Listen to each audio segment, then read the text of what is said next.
Vale, antes de empezar con las 7 claves de lo que sería la hipertrofia, creo que es bastante importante entender qué es la propia hipertrofia. Por eso mismo he puesto aquí a mi amigo, a mi gran amigo Rigoberto, que claro, como veis anda un poco escaso de masa muscular y sobre todo la idea de este seminario me la dio él porque bueno, necesita estas 7 claves y vamos a intentar aportárselas, ¿vale?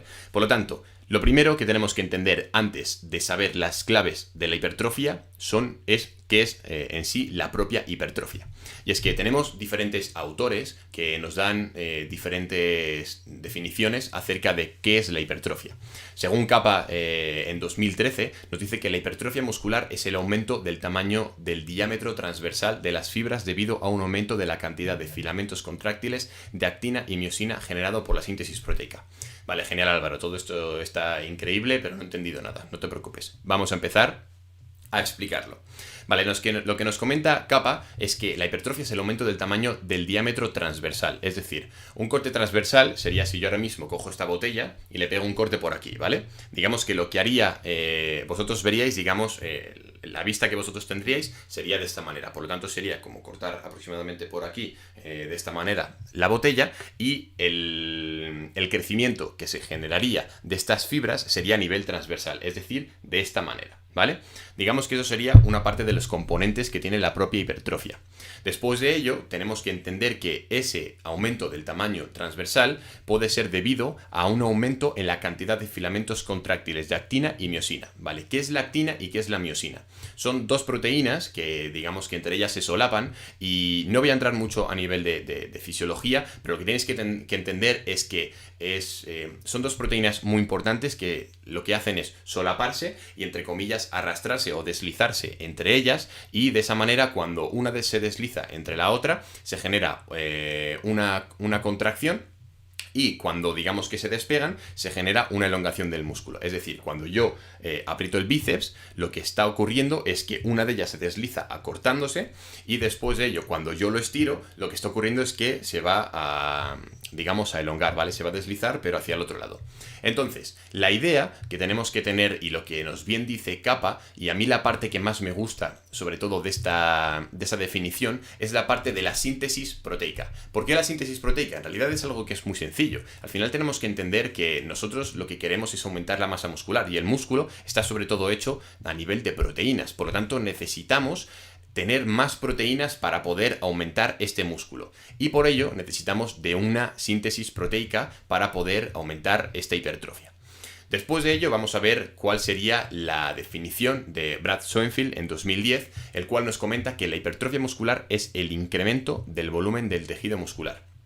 Y durante este proceso de hipertrofia, los elementos contráctiles, que serían, digamos, las proteínas y, digamos, las fibras, los elementos que son capaces de contraerse y de generar movimiento, se expanden para soportar el crecimiento. Y esto también me gusta mucho porque Brad lo que hace es hablarnos de lo que sería la propia adaptación que tiene el tejido muscular en cuanto a las cargas. Es decir, la hipertrofia...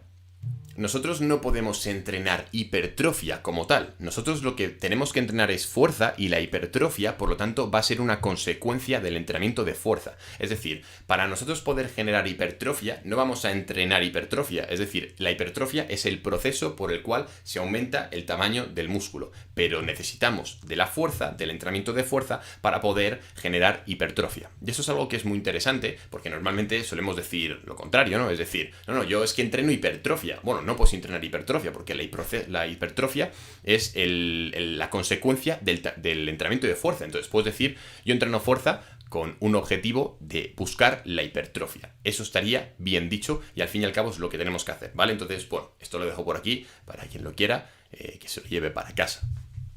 Después de ello, hay una típica pregunta que solemos hacernos y que de hecho son afirmaciones que se suelen ver por bastantes foros, que es que el músculo crece por diferentes zonas. No diferentes zonas a nivel de lo que sería el propio músculo en sí, digamos por ejemplo un bíceps que crezca más por arriba, más por abajo, etcétera, etcétera, que eso obviamente sabemos que podemos hacer más énfasis en diferentes zonas de un músculo determinado. Me refiero a las zonas dentro de la propia fibra, ¿vale? Y lo que, digamos que la teoría que suele haber es la de generar hipertrofia sarcomérica o sarcoplasmática. Vale, estos palabras que son, Álvaro, porque es que no entiendo nada. O sea, acabas de empezar un seminario que daría las 7 claves para la hipertrofia, pero es que no estoy entendiendo nada. Bueno, no te preocupes, porque para eso estoy aquí, para enseñártelo. Por lo tanto, ¿qué es la hipertrofia sarcomérica? La hipertrofia sarcomérica es la hipertrofia que se da, es decir, el aumento del tamaño de los elementos contráctiles, es decir, de la proteína, de los elementos que son capaces de contraerse, de las propias fibras musculares. ¿Y qué es la hipertrofia sarcoplasmática? Bueno, pues el sarcoplasma, digamos que es un líquido acuoso, es como, digamos, la parte que no engloba a lo que sería la propia fibra, es decir, todo aquello que no es, que no está dentro de la propia fibra muscular, ¿vale? Es decir, hay dos tipos de hipertrofia, o según cierta gente, hay dos tipos de hipertrofia. Uno, la de las fibras musculares. Dos, todo lo que no tiene que ver con las fibras musculares, ¿vale? Entonces, claro, siempre hubo bastante controversia en este tema, es decir, hay diferentes estudios que nos comentan que podemos generar hipertrofia en cierta parte del músculo, hay otros que nos comentan que a nivel bioquímico un grupo de culturistas generó más hipertrofia sarcoplasmática que sarcomérica, pero vamos a ver qué es lo que realmente ocurre y si realmente nosotros podemos elegir qué es lo que va a ocurrir dentro del músculo, porque si buscamos hipertrofia, se supone que lo que vamos a buscar es una adaptación del músculo al entrenamiento de fuerza de tal manera que vamos a intentar optimizarla, ¿no? Entonces, ¿qué será mejor? ¿Que hipertrofie la fibra o que no hipertrofie la fibra y que hipertrofie todo lo demás que no es la fibra? Bueno, pues vamos a ver si realmente podemos entrar en este tipo de cuestiones. Vale. Según Brad Schoenfeld, en su libro de Ciencia y Desarrollo de la Hipertrofia Muscular, no hay evidencia significativa de que se produzca hipertrofia sarcoplasmática en ausencia del incremento de la fibra muscular. ¿Qué quiere decir esto? Que según Brad y la ciencia que él ha analizado en su libro, no existe una evidencia significativa, es decir, no hay un consenso y no hay como tal información que nos diga que realmente podemos elegir qué tipo de hipertrofia vamos a querer. Si queremos, es decir, no, yo es que voy a entrenar, o sea, es decir, la afirmación de, yo es que voy a entrenar para que conseguir hipertrofia de la fibra, no hipertrofia de lo que no es la fibra. No, eso no tiene nada que ver, porque tú no puedes elegir con las variables del entrenamiento lo que sería el tipo de hipertrofia que vas a conseguir. Por eso mismo, también comenta que el aumento de la fibra muscular se produce en paralelo a los demás elementos contráctiles, es decir, que tanto uno como otro se supone que van a hipertrofiar de la misma manera. ¿Bien? Y es errónea la idea de que el entrenamiento modoculturista, es decir, aquel que está enfocado en aumentar la masa muscular, no provoca adaptaciones hipertróficas no funcionales. Es decir, cualquier tipo de adaptación que se genere a nivel de hipertrofia va a ser funcional, ¿vale? Porque tenemos que entender que el músculo no es un tejido tonto, que lo único que hace es moverse y ya está, y que solo sirve para sacar bíceps y ya está. El músculo, de hecho, es un órgano, e incluso es un órgano endocrino que funciona muy bien y que tiene muchísimas funciones a nivel de regulación hormonal, a nivel de la regulación, por ejemplo, de la glucosa, muchísimas cosas. De hecho, bueno, no hay realmente un caso determinado que no se beneficie del entrenamiento de fuerza y del ejercicio físico, porque el músculo es imprescindible estimularlo en cualquier tipo de patología o en cualquier tipo de condición física. Por eso mismo, el entrenar fuerza debería ser obligatorio. Y si tú me estás escuchando ahora mismo en este seminario que estamos haciendo tan guay, tan bonito, y no entrenas fuerza, la verdad es que, lo primero, me parecería bastante raro que no entrenas fuerza estando aquí. Y lo segundo, si realmente no estás entrenando fuerza, no sé a qué estás esperando. Desde aquí te animo a que empieces a entrenar fuerza, porque vas a notar mejoras increíbles, tanto a nivel estético como a nivel de salud, y realmente es una inversión. Entonces, bueno, voy a coger el móvil para ver cómo vamos. Esperemos que todo vaya bien. Voy a andar un poquito pendiente de esto. Eso, chicos, la fuerza magna.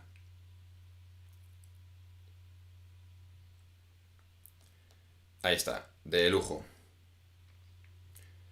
Genial, vamos, genial. Vale, Adri, las preguntas al final, eso es. Todavía no voy a responder preguntas, ¿vale? Genial. Pues vamos a ello. Seguimos.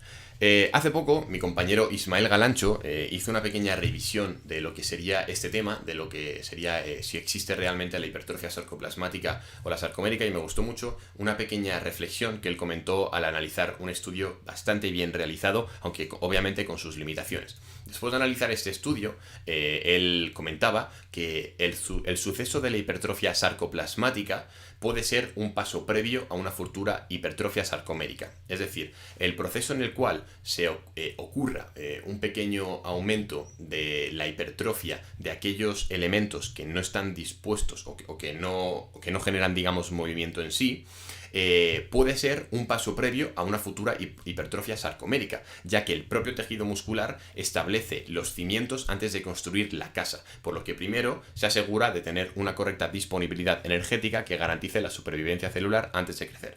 ¿Qué significa esto? Que puede que cuando nosotros tenemos, por ejemplo, una carga de entrenamiento bastante grande, cuando estamos utilizando volúmenes muy altos, pues yo qué sé, imaginamos que estamos haciendo 20 series de pectoral a la semana, y ojo, 20 series bien hechas, no 20 series que no tengan nada que ver con lo que sería la propia intensidad, etcétera, etcétera. Pues cuando realmente estamos yendo a un límite bastante grande y estamos utilizando técnicas de entrenamiento que no estamos relacionados con ellas o que no estamos adaptados, puede que al principio se dé un tipo de hipertrofia que sea la hipertrofia sarcoplasmática, pero en menor medida. Es decir, que aunque sí que se vaya a generar la hipertrofia sarcomérica, es decir, tanto la sarcoplasmática como la sarcomérica, es decir, con tejido contráctil y tejido no contráctil, ambas se van a dar, pero puede que la sarcoplasmática, es decir, la del tejido no contráctil, vaya un poquito más por arriba. ¿Por qué? Porque lo que va a hacer va a ser intentar coger y decir, vale, la que se me acaba de venir encima, o sea, yo no tenía ni idea de lo que iba a pasar. Yo estaba aquí tan tranquila, hola, soy la fibra muscular, me presento, soy la fibra muscular, estaba aquí tan tranquila, y de repente va el tío este y se pone a hacer drop sets, rest pause, se pone a hacer técnicas avanzadas de entrenamiento y yo, vamos, se me acaba de meter un tute de la hostia. ¿Qué es lo que pasa? Que va a coger y va a decir, vale, pues antes de empezar yo a crecer, o sea, voy a coger y voy a enganchar todo lo que haya por aquí para después poder crecer. Entonces cogerá y empezará, a ver, mitocondria, por aquí, a ver, ribosoma, por aquí, todo el mundo aquí al lado mía, porque yo no sé, cuando al tío este de aquí arriba o a la tía esta de aquí arriba se le va a ocurrir volver a hacer esto, y claro, yo me tengo que adaptar de alguna manera, pero antes necesitaré algún tipo de disponibilidad energética y algún tipo, digamos, de refuerzos para poder luego crecer, ¿vale? Por eso mismo, digamos que todavía necesitamos un poquito más de información para ver en qué medida realmente podemos, no digamos que podemos generar un tipo de hipertrofia, sino en qué medida se genera un tipo de hipertrofia un poquito más que otra, ¿vale? Entonces, ¿cómo se produce la hipertrofia? Vamos a hablar un poquito de lo que sería a nivel de fisiología, pero vamos a pasarlo súper rápido porque a mí lo que me interesa son las claves del entrenamiento, pero antes de ello necesitaba hacer esta pequeña introducción para que realmente entendáis por qué crecéis, es decir, por qué vuestro músculo crece, qué es lo que está pasando a nivel muscular, porque si os cuento las claves del entrenamiento y me voy de aquí, no tiene sentido alguno. Yo lo que quiero es que aprendáis, ¿vale? Entonces, ¿por qué se produce la hipertrofia? Lo primero, mecanotransducción, es decir, lo que va a generar nuestro músculo y lo que va a generar nuestro entorno a nivel fisiológico va a ser una traducción de la señal mecánica, que sería la propia contracción muscular que estamos en la cual estamos resistiendo una fuerza, como puede ser la mancuerna, como puede ser la barra, es decir, vamos a traducirle al cuerpo lo que sería la señal mecánica del movimiento cuando estamos generando un ejercicio a una señal química y van a ocurrir una serie de secuencias que van a acabar en lo que sería la propia hipertrofia. Esto es muy importante, es decir, la mecanotransducción es muy importante, al final es lo que necesitamos para poder generar hipertrofia. ¿Por qué? Porque sin estímulo o sin señal mecánica, como es el propio levantamiento o la propia contracción muscular contra resistencia, es decir, contra una fuerza determinada, no va a haber hipertrofia. O sea, si yo no levanto una carga, ya sea la de mi propio cuerpo, ya sea 350 kilos en cualquier lado, no va a haber ningún tipo de hipertrofia. Por lo tanto, la mecanotransducción es muy importante. Después de ello, la señalización. Esa se produce cuando, por ejemplo, rompemos fibras, es decir, generamos un daño muscular, y también cuando generamos, digamos, respuestas a nivel hormonal del organismo. Por ejemplo, pues rompemos fibras y de repente activamos ciertas respuestas hormonales, como por ejemplo el factor de crecimiento insulínico 1, también podemos activar lo que sería a nivel del sistema inmune, porque claro, al final estamos generándole un daño al cuerpo, pues todo ello va a generar una serie de secuencias, una serie de cascadas que se llaman, que van a terminar en aumentar la masa muscular, ¿vale? Y también otra cosa que es muy importante, que de hecho voy a volver un pelín para atrás, y esto está relacionado con la definición de Brad, del Tito Brad, como bien sabréis, es uno de los grandes de la hipertrofia, es la síntesis de proteínas. Y como bien comentaba antes, el músculo es proteína, por lo tanto necesitamos consumir proteínas para poder aumentar la masa muscular. Y esto es muy importante y hay mucha gente que aunque todavía lo sepamos, no lo llegamos a aplicar de una manera adecuada. Porque, sinceramente, ¿vosotros creéis que todos los días que entrenáis, todos los días que estéis en un proceso de entrenamiento con el objetivo de hipertrofia, llegáis realmente a la dosis necesaria de proteína?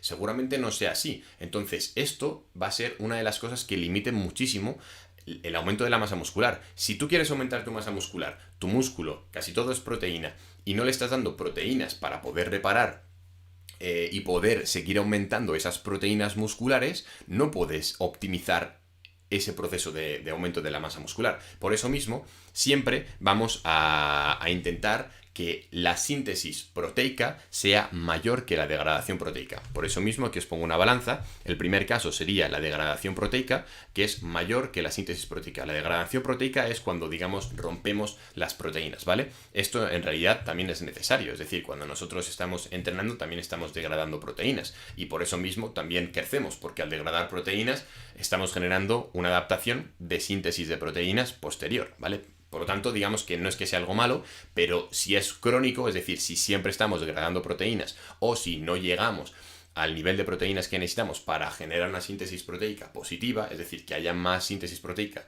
que degradación proteica, no vamos a conseguir aumentar la masa muscular. Bien, entonces, después de ello, digamos que este pequeño gráfico lo he hecho para intentar explicaros la importancia que tienen los diferentes pilares que se necesitan para producir hipertrofia dentro de lo que sería a nivel de entrenamiento. Es decir, tenemos diferentes factores, uno de ellos es la tensión mecánica, como podéis ver aquí, otro es el daño muscular y otro es el estrés metabólico. La tensión mecánica, digamos que sería la propia tensión que se genera en el tejido contráctil cuando nosotros estamos levantando cargas. Es decir, por ejemplo, vas a generar muchísima más tensión mecánica cuando estás muy pero que muy cerca del fallo que cuando estás muy lejos del fallo. De hecho, normalmente la tensión mecánica se entiende como kilos en la barra, que sí, que cuando estamos levantando más kilos seguramente se produzca mayor tensión mecánica porque tus fibras necesitan generar más fuerza y ejercer más tensión que si tienes muy poquitos kilos. Pero hay un problema y es que esto es así y no es así, porque realmente la tensión mecánica está ligada con lo que sería el esfuerzo que tú tienes en las series. Pongamos un ejemplo para que todos lo entendamos. Voy a hacer una serie de 10 repeticiones, ¿vale? Voy a hacer una serie de 10 repeticiones y voy a escoger una carga con la cual única y exclusivamente puedo hacer 10 repeticiones. Es decir, voy a terminar la repetición 10 y no puedo hacer ninguna más. O sea, si intento hacer una 11, fallo, ¿vale? Seguramente en la repetición 10 o en esa serie de 10 repeticiones con una carga determinada con la que solo puedo hacer esas 10 repeticiones, se produzca una tensión mecánica máxima, pero máxima. Ahora, si yo cojo y en vez de hacer una serie de 10 repeticiones, hago una serie de 8 repeticiones con una carga con la que solo puedo hacer 8, que obviamente va a ser mayor que 10, porque digamos que voy a hacer menos repeticiones, pero en vez de hacer esas 8 repeticiones y ir casi al fallo, solo voy a hacer 4 y las otras 4 que tendría que hacer me las dejo, aunque yo haya levantado más kilos que en la serie de 10 repeticiones, en esta serie he levantado más kilos, sí, pero el esfuerzo no ha sido tan alto. Por lo tanto, la tensión mecánica que se va a producir tampoco va a ser tan alta. ¿Bien? Espero que haya quedado claro. Y, de hecho, vamos a decirme si ha quedado claro lo de la tensión mecánica o no. Venga, os leo por aquí.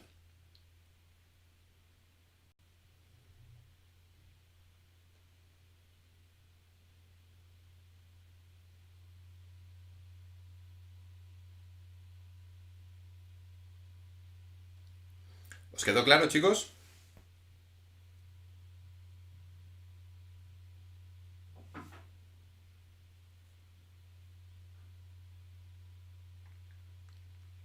Vale, lo voy a repetir igualmente, ¿vale? Vale, genial. Lo voy a repetir de una manera muy sencillita, ¿vale? Pongamos que vas a hacer...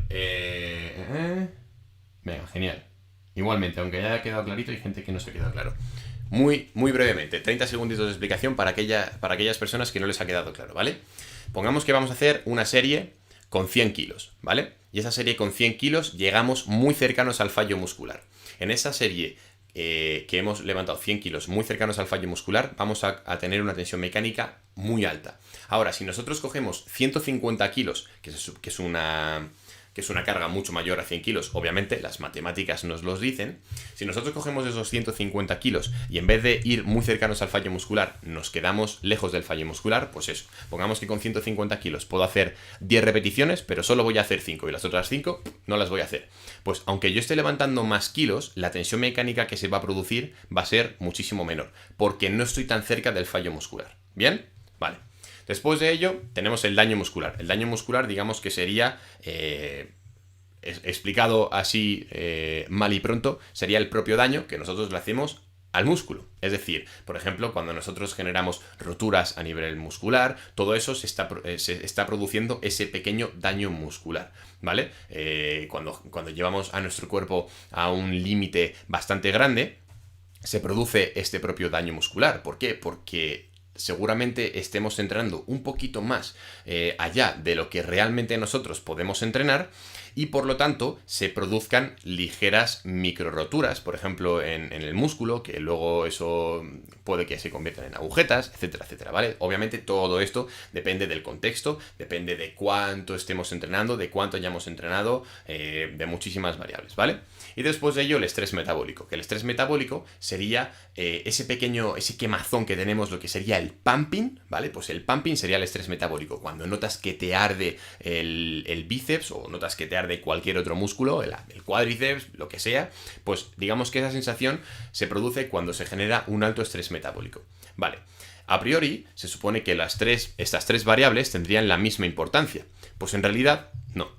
En realidad, la tensión mecánica y el estrés metabólico son aquellas variables que más importancia tienen. El daño muscular tiene menor importancia porque el problema del daño muscular es que si nosotros generamos un daño muscular muy elevado, al final nuestro cuerpo va a estar más pendiente de recuperarse de ese propio daño muscular que realmente de mejorar, ¿vale? Y eso lo veremos dentro de un poquito en otra diapositiva. Pero esto quiero que os quede muy claro. Si generamos mucho daño muscular, si siempre tenemos unas agujetas del copón, nuestro cuerpo va a estar más pendiente de recuperarse de esa situación en estado de alarma, en esa situación que el cuerpo está diciendo, ay, Dios mío, por favor, sácame de aquí, que realmente de poder mejorar, ¿vale?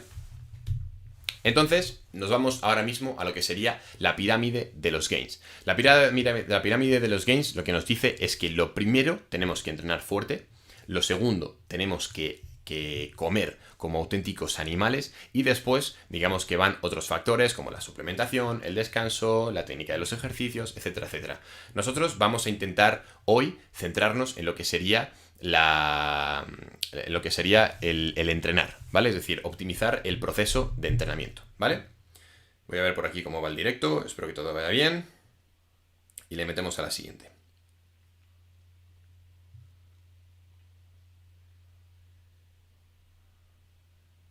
Venga, genial. Todo va de lujo, somos 1100 personas en el directo y esto es la hostia. Vale, vamos allá. Clave número 1. Vale, la clave número 1, vamos a ir desbloqueándolas y en este momento, como bien veis, queda la número 1, así que ¡pam!, desbloqueada. El volumen de entrenamiento. El volumen de entrenamiento es la variable más importante en el entrenamiento de hipertrofia. O sea, realmente esta variable va a ser la que va a dictar si vamos a mejorar o no vamos a mejorar. ¿El volumen de entrenamiento qué es? Porque vale, me parece muy bien que sea la mejor variable, pero si no sé lo que es, no puedo cuantificarla, no puedo empezar a entrar en este tema. El volumen de entrenamiento realmente es la cantidad de trabajo que realizas y va a depender de cómo quieras cuantificarlo, de cómo quieras contarlo o contabilizarlo. Se puede contar como repeticiones, se puede contar como kilos, se puede contar como series, se puede contar como muchísimas cosas, como las series difíciles, etcétera, etcétera. Realmente, como tenemos que contarla, digamos, como series, ¿vale? Este estudio, esta revisión sistemática, la hizo un amigo y compañero que seguramente muchos de vosotros le conozcáis, que es Eneko Baz, y lo que nos comenta es lo siguiente. Si nuestro objetivo es aumentar la masa muscular, vamos a intentar si nuestro objetivo no es aumentar la masa muscular, vamos a ir a otro método de cuantificar. Si es aumentar la masa muscular, vamos a seguir. Si las repeticiones por serie están entre 6 y más de 20, vamos a ir a la siguiente pregunta, y si no, vamos a buscar otro método de cuantificar, porque a partir de ese rango, digamos que ya perdemos capacidad como para poder cuantificar las series por grupo muscular como estándar del volumen de entrenamiento. Si las repeticiones por serie están entre 6 y 20, vamos a ir a la siguiente pregunta, que sería si el RIR es menor a 4. Pregunta del millón, ¿qué es el RIR?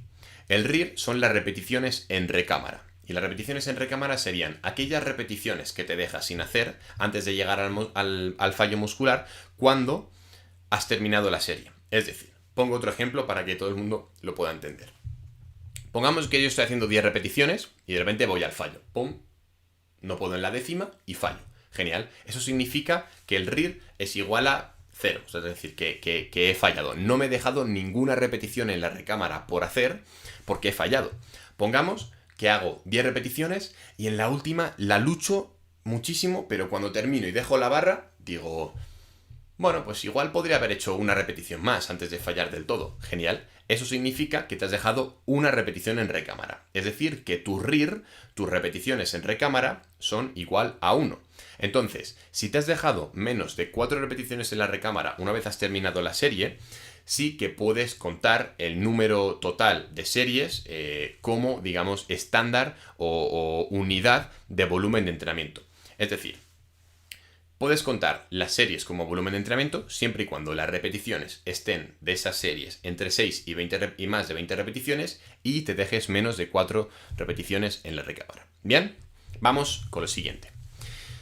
Últimamente se habla mucho de los volume landmarks, ¿no? Es decir, que está en boca de todo el mundo, pero realmente hay bastante confusión sobre ello, ¿no? Es decir, ¿qué es eso de los landmarks, no? Me preguntan bastante en el Instagram y cuando voy, por ejemplo, el otro día estuve en la Audio Fit Experience y un chico me dijo, oye, pero, tío, ¿qué es eso de los landmarks? Es que todo el mundo habla sobre ello y yo por más que a la gente la escucho hablar, no lo llego a entender. Bueno, pues para eso estamos aquí, que la idea es entender todo esto sobre la hipertrofia. Vale, los volume landmarks son, digamos, una especie de clasificación que se inventó un autor que se llama Mike Israetel para, digamos, pues eso, clasificar diferentes zonas de entrenamiento a nivel de volumen.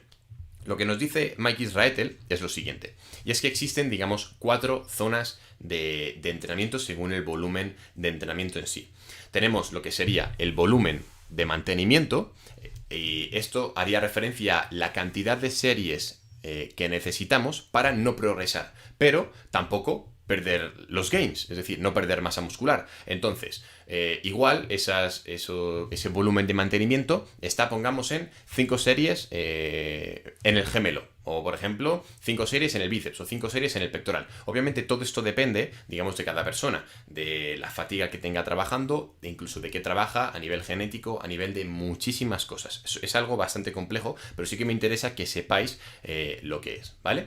Entonces tenemos el primero, que ya hemos explicado, que sería el volumen de mantenimiento, que sería este de aquí, que es aquella cantidad de series que necesitamos para mantener única y exclusivamente las ganancias. Luego tenemos lo que sería el MEP, que sería el mínimo volumen efectivo. El mínimo volumen efectivo es la mínima cantidad de series o de carga que necesitamos para empezar a mejorar un poquito. Es decir, que aumente, o sea, que empiece a aumentarnos un poco el rendimiento, que empecemos a coger un poquito de masa muscular y que si bajamos de ahí, ya lo único que vamos a conseguir va a ser mantener, ¿vale? Es decir, la mínima cantidad de series y de trabajo que tenemos que hacer para empezar a mejorar un poquito. Después de eso tendríamos el MAP, que aquí me he equivocado, aquí puse MRV, pero en realidad es MAV, ¿vale? Y es el máximo volumen adaptativo. El máximo volumen adaptativo es la cantidad, una cantidad determinada de series que nos producen las mayores mejoras, ¿vale? Todo eso, obviamente, para poder saber cuánto es cada estado de la clasificación, es decir, cada factor, pues necesitaremos estudiar muchísimo nuestro contexto y hacer múltiples pruebas. Si yo ahora mismo os dijera que seguramente el volumen del pectoral esté entre tanto y tanto y el máximo volumen adaptativo de, pues, yo qué sé, de la cabeza larga del tríceps está en tanto, seguramente os mentiría. ¿Por qué? Porque si ahora mismo estamos aquí, pues yo qué sé, 1000 personas aproximadamente, igual eso solo le va a valer a 50, porque las otras 950 personas no van a tener las mismas características, no se va a ajustar a su contexto, ¿vale? Después del máximo volumen adaptativo, tenemos el máximo volumen recuperable. Y el máximo volumen recuperable es la máxima cantidad de series o de trabajo que podemos acumular y de la cual nos podemos recuperar.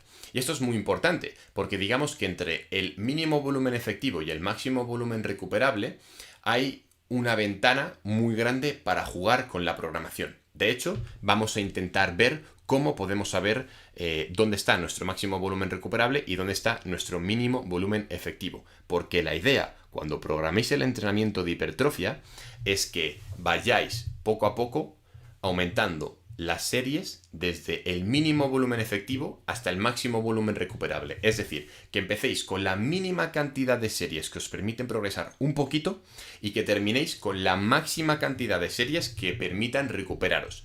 Ojo, si estoy aplicando mucha carga y no me recupero de ella, no soy capaz de recuperarme de ella, he sobrepasado mi máximo volumen recuperable, ¿vale? Eso es importante que lo sepáis y eso no es del todo inteligente. ¿Por qué? Porque una vez que lo aumentamos, seguramente vamos a aumentar el riesgo de lesión. ¿Genial? Vamos a lo siguiente. Vale, el máximo volumen recuperable. Uno de los principales factores que tenemos a la hora de poder cuantificar y saber si realmente estamos en el máximo volumen recuperable es la capacidad de recuperación. La capacidad de recuperación la podemos entender, digamos, o sea, la podemos cuantificar de varias maneras. Con escalas de, digamos, de recuperación subjetiva, es decir, que tú mismo o tú misma día a día vayas analizando cómo estás, incluso el propio apetito, incluso a nivel emocional, incluso el líbido, es decir, las ganas que tengas de tener sexo o no, es decir, todo ese tipo de cosas tienes que ir analizándolas para ver si cuando llegas a una carga de entrenamiento determinada, por ejemplo, te pones de mala hostia, estás súper estresada, estás súper irascible, yo qué sé, discutes mogollón con tu pareja, no tienes apenas hambre, duermes mal, descansas mal. Todo eso puede que en un momento determinado digas, va, esto no tiene nada que ver, y de repente al siguiente ciclo de entrenamiento vuelvas a ese mismo punto, a esa semana X en el cual la carga de entrenamiento sea muy grande y otra vez vuelvas a notarte con ciertos síntomas. Puede que esa carga de entrenamiento sea bastante alta e incluso supere el máximo volumen recuperable. Entonces la capacidad de recuperación vamos a verla en este pequeño ejemplo. Es decir, pongamos que estoy haciendo y estoy metiéndole 20 series efectivas a la espalda, es decir, esas 20 series que están entre 6 y más de 20 repeticiones y que me dejo menos de 4 repeticiones en recámara y... Oye, genial, tengo un buen rendimiento y una buena recuperación. Venga, pues en el siguiente ciclo, en vez de 20 series efectivas para la espalda, voy a meter 23 series. A ver qué pasa. Y de repente vemos que cuando metemos esas 23 series efectivas, cae el rendimiento y la recuperación es malísima. ¿Qué significa esto? Que mi máximo volumen recuperable estará entre 20 y 23 series efectivas semanales de espalda. Claro, Álvaro, pero es que son entre 20 y 23. O sea, es que yo no tengo ni idea. Entonces, ¿qué son? ¿20, 21, 22 o 23? Bueno, pues en realidad no lo sabemos. Para eso necesitamos hacer otro ciclo de entrenamiento para ver si realmente son 20, 21, 22 o 23. En el siguiente ciclo de entrenamiento puedes meterle, por ejemplo, 22 series efectivas a la espalda. Y ves cómo te va recuperando, ¿vale?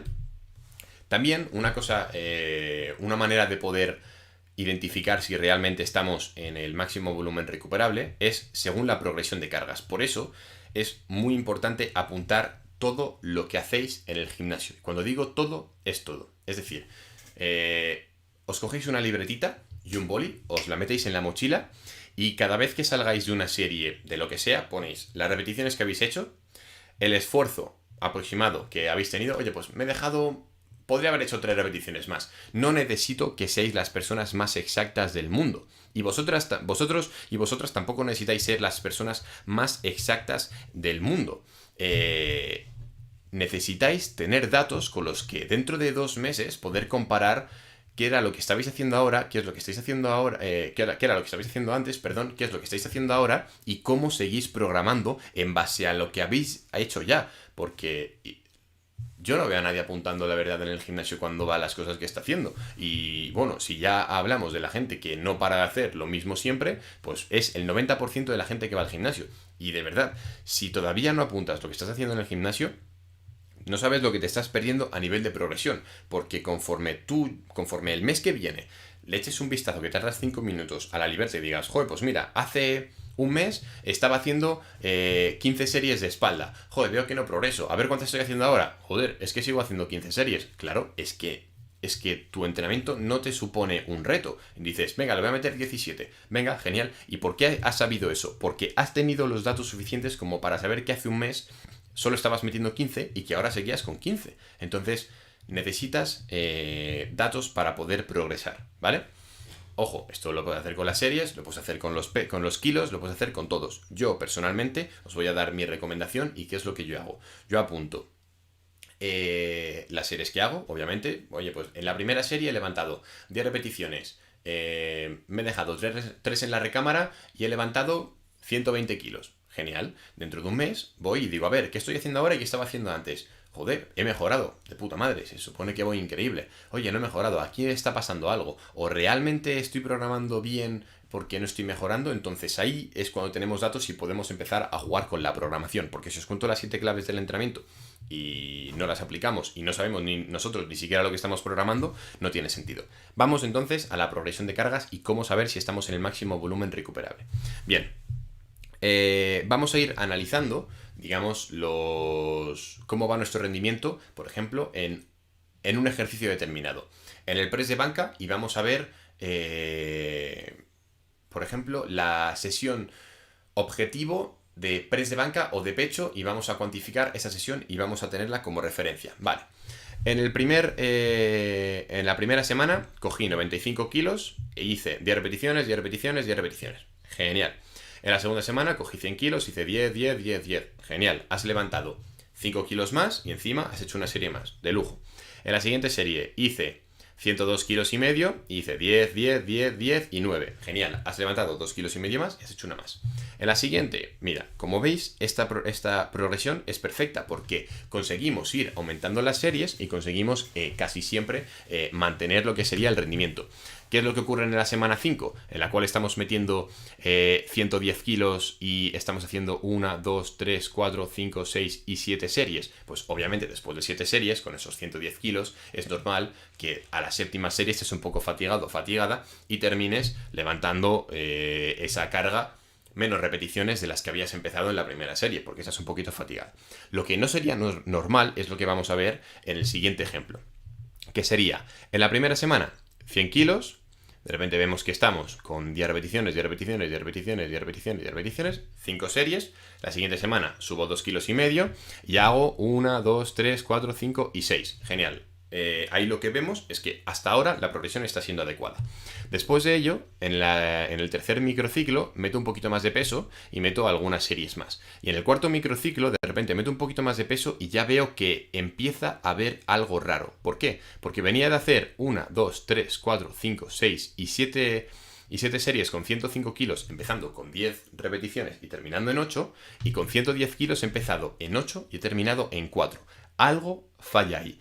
Seguramente sea que no has sido capaz de tolerar o todavía no te hayas recuperado de la semana 3. Por lo tanto, puede que tu máximo volumen recuperable sean 1, 2, 3, 4, 5, 6, 7 series en ese momento, ¿vale? Obviamente tenemos que entender que el máximo volumen recuperable varía. Es decir, depende de la dieta, depende del descanso, depende del momento. Por lo tanto, cada vez que vosotros estiméis vuestro máximo volumen recuperable, tenéis que entender que es una situación determinada. Es mi máximo volumen recuperable cuando estoy en superávit, es decir, cuando como más calorías de las que necesito. Cuando estoy en déficit, es decir, cuando como menos calorías de las que realmente gasto, por ejemplo. Cuando estoy súper estresado, cuando no estoy estresado. Es decir, el máximo volumen recuperable, dependiendo de nuestro entorno y de nuestro contexto, varía muchísimo. Por lo tanto, tenéis que tenerlo en cuenta, ¿vale? Por lo tanto, pasos a seguir para tener claro un máximo volumen recuperable y poder estimar adecuadamente un máximo volumen recuperable. Uno, comenzamos un mes de entrenamiento, por ejemplo, con un volumen bajo. Como bien veíamos, vamos al mínimo volumen efectivo, es decir, a la mínima cantidad de series que nos permite progresar. 2. Añado de entre 1 a 2 series por grupo muscular a la semana y poquito a poco voy subiendo. Genial. A ver, ¿todo va bien?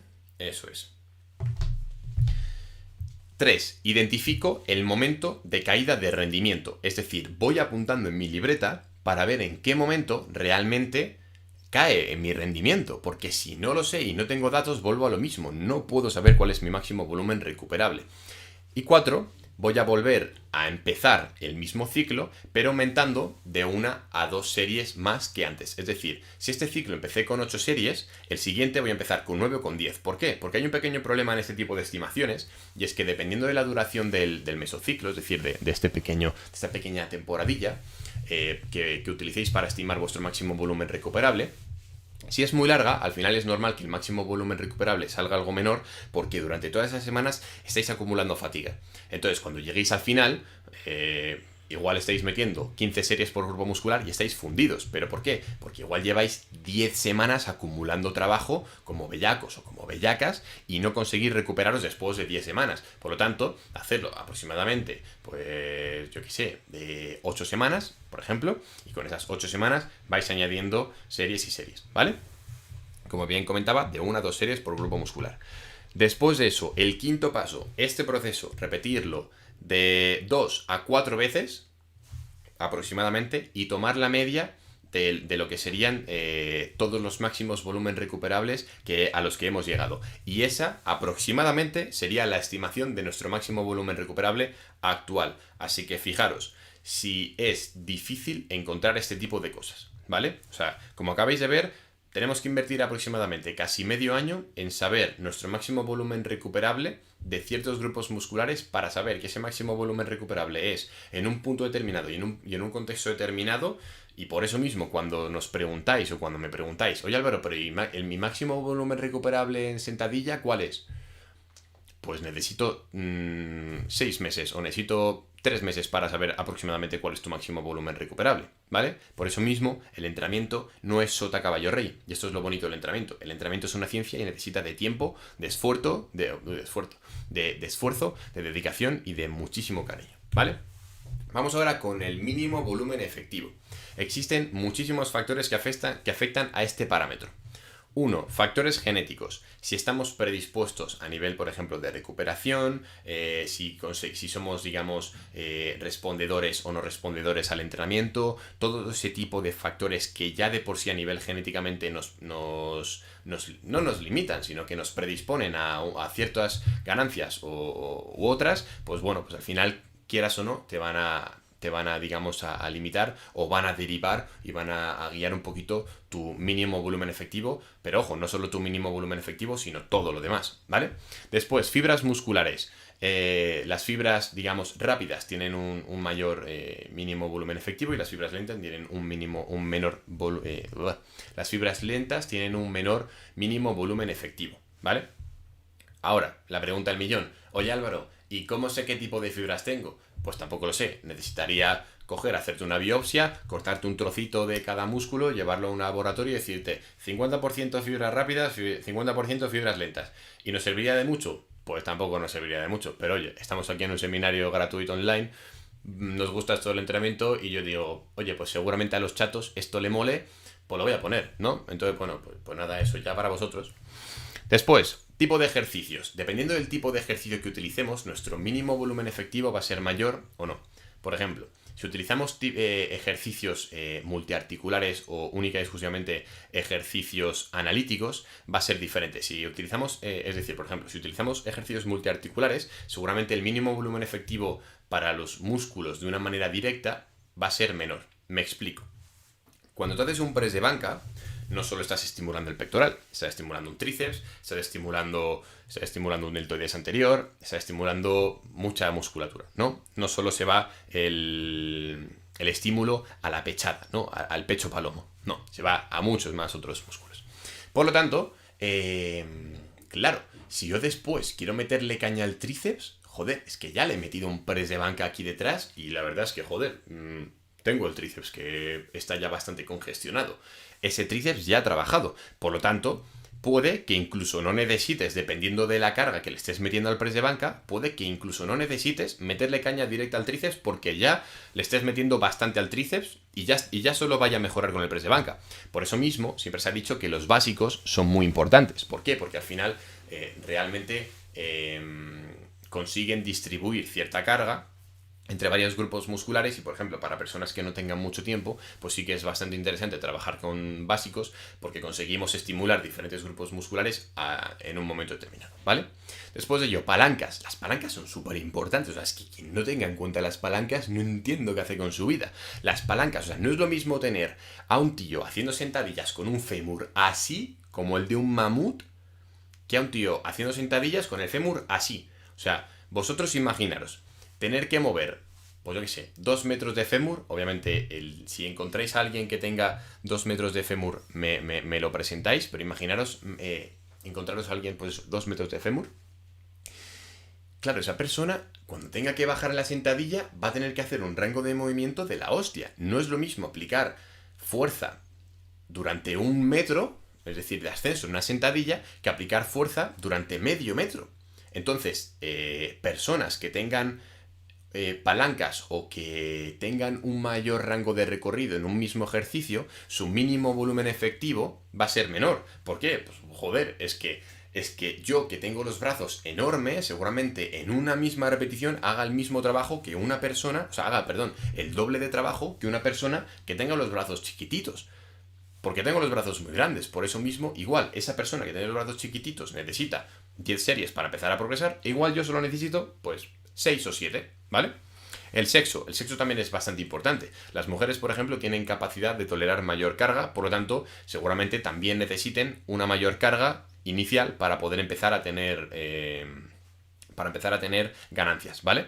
El contexto, es que quien no tenga en cuenta el contexto tampoco entiendo qué hace con su vida. El contexto también es súper importante. O sea, si estás estresado, si estás en déficit calórico, en este caso es un seminario de hipertrofia, por lo tanto se supone que estaríais en un superávit calórico. Por lo tanto, sabemos que cuando estamos en un superávit calórico, entre comillas, a la mínima que nosotros hagamos de entrenamiento, pues seguramente empecemos a mejorar. ¿Por qué? Porque no tenemos tanta fatiga acumulada como podríamos tener con el propio déficit calórico, porque ya de por sí el propio déficit calórico supone un estrés al cuerpo, ¿vale? Entonces, digamos que estamos más receptivos a los gains de las series. O sea, es decir, cuando estamos en un déficit calórico, estamos en plan, joder, macho, es que no me apetece adaptarme a nada. Cuando estamos en superávit calórico, estamos en plan de, venga, dame 1 o 2 series que empiezo a crecer, ¿vale? Entonces, esa es la idea.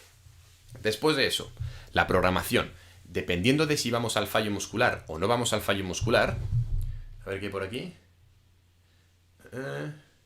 Vale, genial. Va todo bien. Si vamos al fallo muscular o no vamos al fallo muscular, todo ello varía el mínimo volumen efectivo. Aquí os he dejado un pequeño gráfico, que bueno, como tal no es un gráfico, son 2 líneas paralelas, pero la idea es que si no vamos al fallo muscular, esta línea de aquí debajo es el mínimo volumen efectivo, esta línea negra, ¿vale? Y esta de arriba es el máximo volumen recuperable. Si no vamos al fallo muscular, vamos a necesitar meter más volumen de entrenamiento, dado que no vamos a fatigarnos tanto que si vamos al fallo muscular. Entonces, si vamos al fallo muscular, vamos a necesitar meter menos volumen de entrenamiento porque vamos a fatigar más a nuestro cuerpo, pero ojo, también vamos a soportar menos volumen de entrenamiento, es decir, vamos a poder recuperarnos de menos volumen de entrenamiento. Por lo tanto, eso también hay que tenerlo en cuenta. Si todas las series que haces no vas al fallo muscular, puedes permitirte hacer unas cuantas series de más. Si todas las series que haces o la mayoría de las series que haces vas al fallo muscular, ojo chatín, porque seguramente te estés pasando porque hacerte, yo qué sé, 6 series de fallo muscular de pectoral un día, acabas reventado si realmente es el fallo muscular real, ¿vale? Por eso mismo hay que tener bastante cuidado con todo eso. Mateo, ve al baño, no te preocupes, tío. Y Fátima, también, vete al baño, no te preocupes. Vale, entonces, mínimo volumen efectivo. ¿Cómo sé si he mejorado? Porque claro, al final aquí tenemos un pequeño problemilla a la hora de interpretarlo, ¿no? Porque claro, si el mínimo volumen efectivo es aquella carga que me permita mejorar un poquito, vale, sí, es que, ¿sabes? Yo cuando fui al seminario de Álvaro, me dijo que era mejorar un poquito. Y la pregunta del millón es, claro, ¿qué poquito? Y la gente te va a decir, ah, pero es que Álvaro no te explicó eso. Y tú dirás, no. Entonces, claro, si yo no te explico esto, al final no vamos a ningún lado. Entonces, todo ello hay que ponerlo en perspectiva. Es decir, puede que tú mejores 2,5 kilos en sentadilla, por ejemplo, pero claro, ¿has mejorado esos 2,5 kilos en una semana o en un año? Porque seguramente si has mejorado esos 2,5 kilos en un año, ¿quién te dice a ti o quién me dice a mí que esos 2,5 kilos de mejora hayan sido por la programación de un año? O sea, es un margen tan pequeñito que somos incapaces de realmente saber si ha sido esos 2,5 kilos de mejora gracias a la programación o gracias a que nos hemos tomado un café, por ejemplo, ¿vale? Por eso mismo tenemos que ponerlo un poco en perspectiva, es decir, tenemos que intentar ver esas pequeñas mejoras en lo que sería un corto o medio plazo. Pues por ejemplo, si mejoro 2,5 kilos cada 2 semanas, oye, genial, puede que esté en mi mínimo volumen efectivo. Si mejoro 2,5 kilos cada mes, vale, pues igual un poco menos. Si mejoro 2,5 kilos cada 6 meses, pues seguramente no estés en tu mínimo volumen efectivo, seguramente haya sido por otro tipo de cosas, ¿vale? Por eso mismo, aquí os pongo debajo que si realmente tienes que preguntarte, ¿estaré mejorando? Seguramente no estés en tu mínimo volumen efectivo. Y aquí os pongo también un ejemplo. Es decir, cuando estoy en el mínimo volumen efectivo, por ejemplo, la semana 1 levanto 100 kilos, la semana 100 estimo 100,5 kilos, la semana 3 estimo 101, la semana 4 estimo 101,5, etcétera, etcétera. Ojo, es que esto no es una mejora, digamos, sustancial como tal, pero sí que me está diciendo que poquito a poco voy mejorando de una manera relativamente lineal, por lo tanto puede y seguramente esté en mi mínimo volumen efectivo. En cambio, si no mejoro nada, si me quedo la semana 1 100, 2 100, 3 100, 4 100, no estoy en mi mínimo volumen efectivo. ¿Bien? Por eso mismo, otra pregunta que seguramente si os hagáis ahora mismo, será la de, joder, pero es que ¿realmente tengo que perder X tiempo, pues por ejemplo, 3 meses en no progresar o progresar muy pero que muy poquito para realmente saber mi mínimo volumen efectivo? Pues no. Lo que podéis hacer es jugar con mesociclos de especialización. Es decir, jugar ondulando las cargas en diferentes grupos musculares. Por ejemplo, oye, el mes que viene me apetece meterle caña al cuádriceps a tope, pero al hombro le voy a dejar un poquito más rezagado. Joder, es el momento perfecto para que al hombro le vas a dejar un poquito más rezagado o no le vas a dar tanta prioridad, empieces a estudiar o a tomar datos de tu hombro de cómo responde a ciertas series. Pues por ejemplo, al cuádriceps, al final del mesociclo o durante el mesociclo le voy a meter 15 series y al hombro 7. Genial. En el siguiente mes, oye, pues ahora voy a invertir un poquito las cosas. Ahora va a ser al hombro al que le voy a meter las 15 series y al cuádriceps 7. Y voy anotando y voy viendo cómo responde mi cuádriceps, cómo responde la progresión de carga. Es decir, ¿estoy mejorando realmente el rendimiento o no? Después de ello, cojo y digo, venga, genial, de puta madre. Ya he hecho 2 mesociclos, uno en el hombro y otro en el cuádriceps. Y en ambos tengo datos de la carga mínima que he tocado hasta ahora, tanto en el hombro como en el cuádriceps. Vale, venga, ahora voy a meterle un poquito más de caña otra vez de nuevo al cuádriceps. Joder, pues si le vas a meter un poquito más de caña al cuádriceps, aprovecha para meterle un poquito menos de caña todavía al hombro y volver a estudiar qué tal vas. Entonces, si antes le habías metido 7 series, ahora por ejemplo puedes meterle 5 y volver a tomar datos. Y de repente, después de eso, en ningún momento no le has dicho que no a la progresión de ninguno, solo que le has dado más prioridad a uno que a otro. Y después de cierto tiempo tendrás datos de cuál es tu mínimo volumen efectivo en todos ellos, ¿vale? Ojo, ha llegado el momento, regalo número 1. Voy a ver cuánta gente estáis ahora mismo aquí conmigo. A ver. Ahora mismo estamos 1100 personas. Genial, esto es la hostia, me cago en 10. Vale, pues como estamos 1100 personas, quiero haceros el regalo número 1. Estoy aquí con el móvil, ¿vale? Os lo voy a poner desde aquí, desde el móvil. Y estamos hablando de hipertrofia. Y claro, mi idea principal es aportaros lo máximo posible en este ámbito. Y es que hay mucha gente que realmente se cree que las cosas que digo no las digo de verdad. Y cuando digo que mi idea principal es aportar, es porque voy a muerte. Literalmente voy a muerte. Y por eso mismo, este primer regalo va a ser un pequeño ebook que compartimos en la plataforma privada de formación, que llevamos con ella ya unos cuantos meses, sobre cómo mejorar los gains directamente en el pectoral, ¿vale? Es un ebook en el que vais a tener bastante información a nivel de volúmenes, a nivel de frecuencia, a nivel de ejercicios, a nivel de tips en los propios ejercicios. Vais a tener incluso lo que serían un pequeño ejemplo de una pequeña programación de un mesociclo específico de hipertrofia para el pectoral. Y la verdad es que espero que lo disfrutéis. Os lo voy a poner ahora mismo en el... Os lo voy a poner ahora mismo aquí en el link. Eso es. En el chat, perdón. Os he dejado el link en el chat, ¿vale? Entonces voy a esperar unos cuantos minutillos para que os lo podáis descargar, ¿vale? Y nada. Vamos a meterle aquí caña. Vale, por ahora todo va bien en del directo.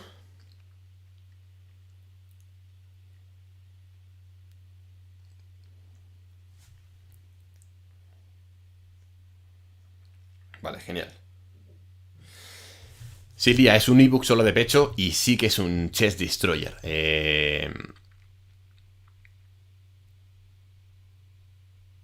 Silvia, el próximo regalo sobre cómo mejorar los gains específicamente en el glúteo, que aquí también hay mujeres, me lo voy a pensar bastante bien y ahora lo veremos, ¿vale?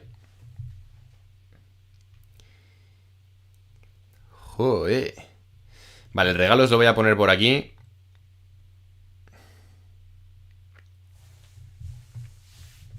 Ahí lo tenéis, lo he vuelto a poner porque, madre mía, no paráis de meterle.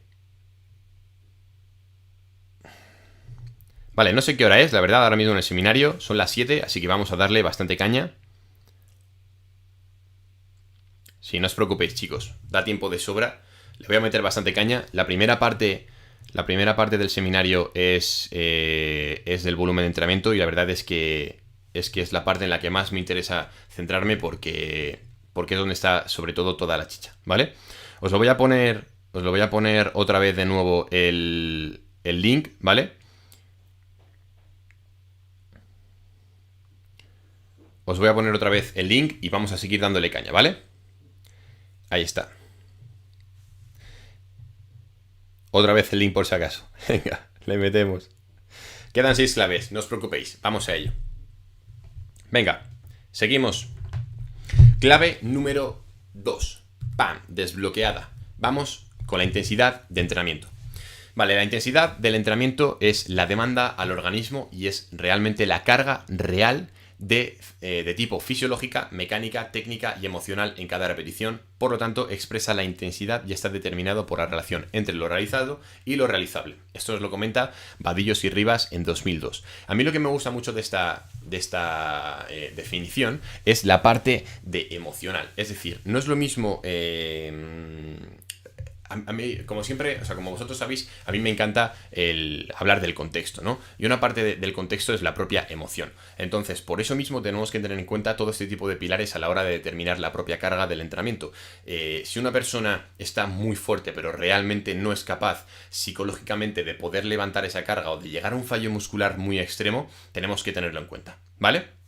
Aquí veis, por ejemplo, un mensaje en el que pone no programéis en base al porcentaje de 1RM y que tiene muchísimos fallos. Vale, eso vamos a ver por qué. Vosotros sabéis que muchas veces se ponen 3 series de 10 repeticiones al 70% del 1RM, teniendo en cuenta el 1RM, que para toda aquella persona que no lo sepa, es la máxima carga que tú puedes mover solo una vez. Es decir, por ejemplo, coges en el press de banca, levantas 100 kilos, ¡pum! terminas, lo dejas y dices, es que no podría haber hecho otra ni de broma. Solo puedo hacer una repetición con 100 kilos en ese press de banca. Genial. Tu 1RM en press de banca son 100 kilos. Vale, pues lo que hace mucha gente es utilizar esos datos de 1RM, es decir, de esos 100 kilos en press de banca, para programar. Pues eso, vas a hacer 3 series de 10 repeticiones con el 70% de tu 1RM, es decir, con el 70% correspondiente a los 100 kilos en press de banca, que en este caso serían 3 series de 10 repeticiones con 70 kilos. ¿Cuál es el problema? Que el 1RM, cambia todos los días, por lo tanto, puede que un día esos 70 kilos realmente sean el 70%, pero puede que otro día sean el 75% y otro día el 65%, porque estás muy bien, porque estás muy mal, etcétera, etcétera. Y sobre todo porque los planes de entrenamiento que se suelen ver por ahí, en los planes de entrenamiento, digamos, que te encuentras por YouTube, que te encuentras por las webs y tal, claro, no es lo mismo. No son las mismas repeticiones las que puede hacer una persona con su 70% de RM en unas condiciones determinadas o con una experiencia determinada que otra persona. De hecho, como vemos aquí, por ejemplo, en este pequeño estudio, en esta pequeña, no estudio, sino una pequeña revisión de estudios, cuando nosotros cogemos a diferentes personas y les ponemos a hacer repeticiones al 70% de un RM, en el estudio... En un estudio en 2004 hicieron 11, en un estudio en 2003 hicieron de 12 a 14, en otro estudio hicieron 15, en otro estudio hicieron 12, en otro estudio de 10 a 11. Por lo tanto, si nosotros establecemos este tipo digamos, de reglas para programar el entrenamiento, no tiene sentido porque habrá gente que con el 70% nos haga 15 repeticiones y otra gente que nos haga 10 repeticiones solo, ¿vale? Por eso mismo no tiene sentido como tal. Después de ello, tenemos más información que nos habla sobre ese tipo de cosas. Cuando cogemos el estudio de Brad Schoenfield y Brett Contreras, en el cual cogieron a varias personas, digamos, a dos tipos de poblaciones, y les pusieron a realizar repeticiones con el 75% del 1RM, hubo una persona que solo hizo 7 repeticiones, pero es que hubo una persona que con el 75% del 1RM hizo 24. Y ahora mismo, seguramente muchos estéis diciendo, joder, pero es que es imposible. Es que no podemos hacer 24 repeticiones con el 75% del 1RM. Es que ese no sería su 75% del 1RM. Pues sí, realmente ese era su 75% del 1RM. Lo que pasa es que seguramente sería una persona que habría estado entrenando con una especialidad, con una especificidad, es decir, que única y exclusivamente hacía series de altas repeticiones y se ha conseguido adaptar hasta llegar a mover grandes pesos a muchas repeticiones, ¿vale? Por eso mismo hay gente que puede llegar a esos extremos. Pero es que cuando cogemos porcentajes de, por ejemplo, un 30% de un RM, hubo una persona que hizo 30 repeticiones y es que hubo otra que hizo 71 repeticiones, o sea, más de la mitad de diferencia.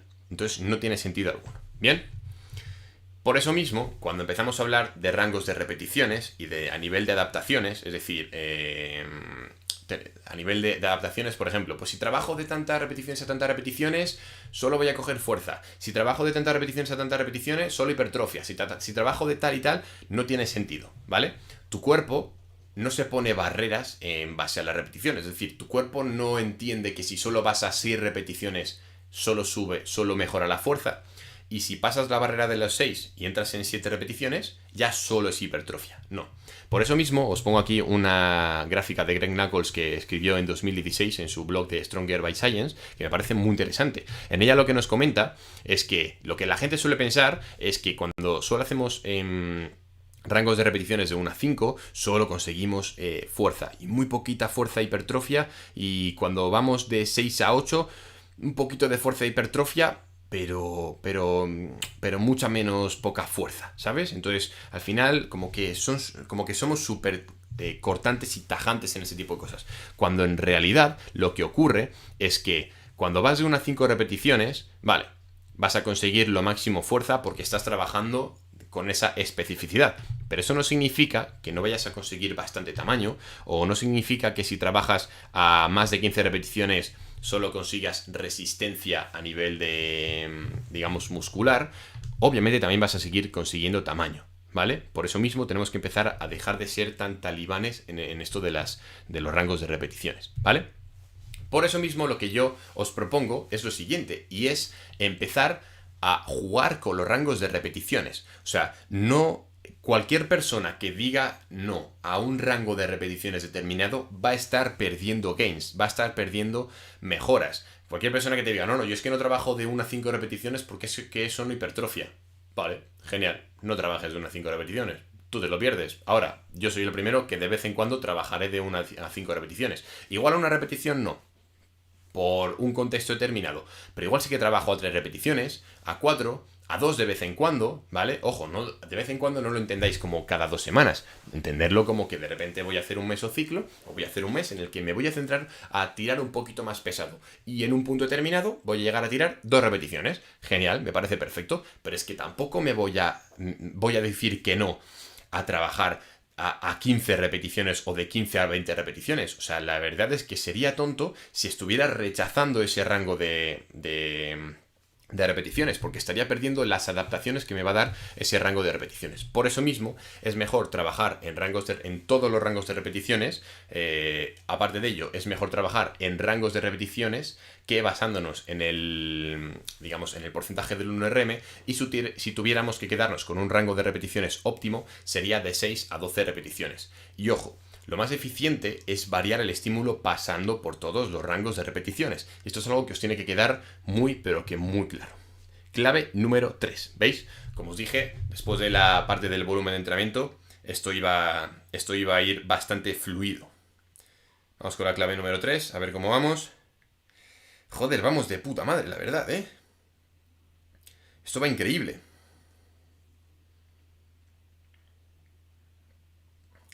Venga, genial. Vamos con la clave número 3. Clave número 3. A ver, clave número 3. Desbloqueada, ahí está. Frecuencia de entrenamiento. Vamos a hablar ahora sobre la frecuencia del entrenamiento. La pregunta del millón. ¿Para qué sirve la frecuencia? Y ojo, no es para qué sirve la frecuencia en general, sino para qué sirve la frecuencia en hipertrofia. Porque vamos a intentar extrapolarlo todo esto al aumento de la masa muscular. Lo primero es para dividir el volumen de entrenamiento y garantizar una buena recuperación estructural y neural. Y esto es la clave de la frecuencia. La frecuencia sirve para dosificar adecuadamente cada sesión de entrenamiento. Es decir, en el momento en el que nosotros, por ejemplo, veamos que no toleramos tanto volumen en una sesión, es el momento de coger y hacer pum, pum, y aumentar la frecuencia de entrenamiento y dividir el volumen de entrenamiento en 2 o en los que sea. ¿Vale? Ahora después veremos un poco más lo que serían diferentes propuestas que os he hecho para ver, dependiendo del volumen de entrenamiento, cuánta frecuencia tenemos que hacer. Pero la pregunta del millón, ¿no? O sea, vale, Álvaro, es que todo esto está genial, pero joder, ¿cuál es la mejor frecuencia? ¿No? Es decir, me quedo con la frecuencia 1, me quedo con la frecuencia 2, me voy a una frecuencia súper alta, vale. Vamos a reflexionar. De hecho, voy a beber un poco de agua y voy a dejar que reflexionéis.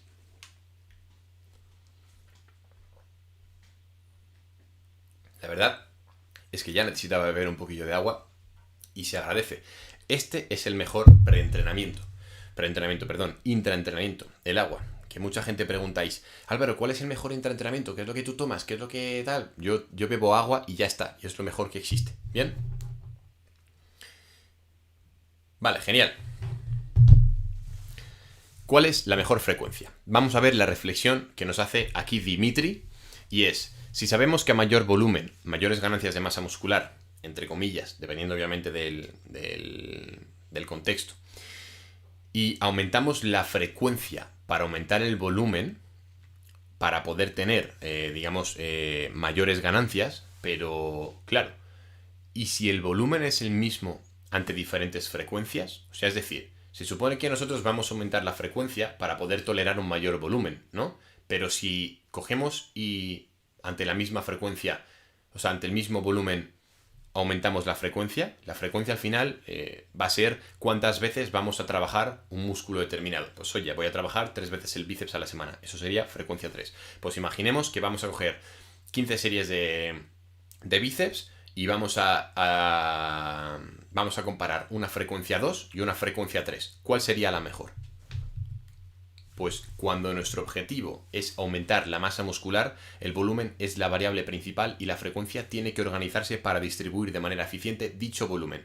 Por lo tanto, si estamos entrenando con el mismo volumen, pero la frecuencia es distinta, vamos a tener como tal seguramente los mismos resultados.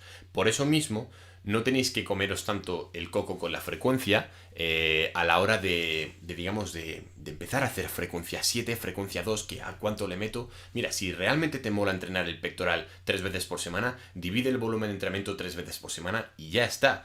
Porque si eso es lo que va a hacer que vayas a entrenar esos 3 días a la semana súper feliz porque vas a tocar el pectoral de lujo, ya empezaremos a pensar en cómo reestructuramos el volumen de entrenamiento de los otros grupos musculares, ¿vale? Pero la idea es esa. Mientras que el volumen sea el mismo, la frecuencia da igual, entre comillas, para poder aumentar la masa muscular, ¿vale? Ahora vamos a ver cómo podemos hacer la división del volumen en base a la frecuencia, porque claro, no es lo mismo dividir 20 series que dividir 6 series. Por lo tanto, si tenemos menos de 10 series a la semana, vamos a intentar meter una frecuencia de 1 o 2 días a la semana dividiendo esas 10 series. Es decir, si solo hacemos una, pues hacemos esas 10 series solo un día, y si hacemos una frecuencia 2, por ejemplo, pues podemos hacer 5 series las dos, o los 2 días, o por ejemplo 6 series un día y 4 series otro día. Después, si hacemos de 10 a 15 series a la semana, vamos a meter 2 días de frecuencia de entrenamiento. Pues eso, 5 series cada día, o 8 series y 7 series, si estamos en un punto en el cual estamos tocando un total de 15 series por grupo muscular a la semana, etcétera, etcétera.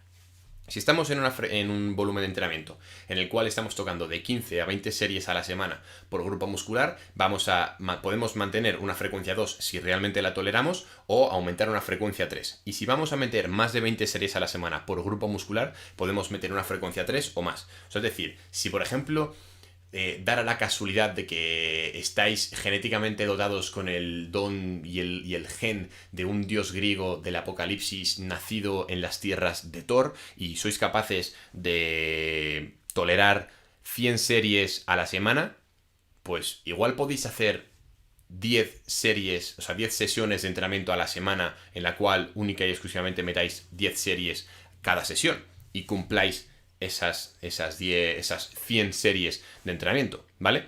Al final no tenéis que limitaros tanto con lo que sería el propio número de la frecuencia de la semana, sino que conforme veáis que vais tolerando más volumen, podéis ir jugando con lo que sería la distribución de ese volumen. Y si tenéis que meter 5 series a la semana porque toleráis muchísimo volumen, pues oye, meterle 5 series a la semana. Si realmente es así, como estáis cómodos y estáis progresando, genial, ¿vale? Ojo, estas series, volvemos a lo mismo, tienen que tener una intensidad adecuada, ¿vale? Clave número 4. Miguel, Thor no era un dios griego, pero bueno, aproximadamente. Tampoco pasa nada. Tampoco era dios egipcio y seguramente hubiera molado. Tú imagínatelo con vestimenta egipcia. Estaría guay. Clave número 4.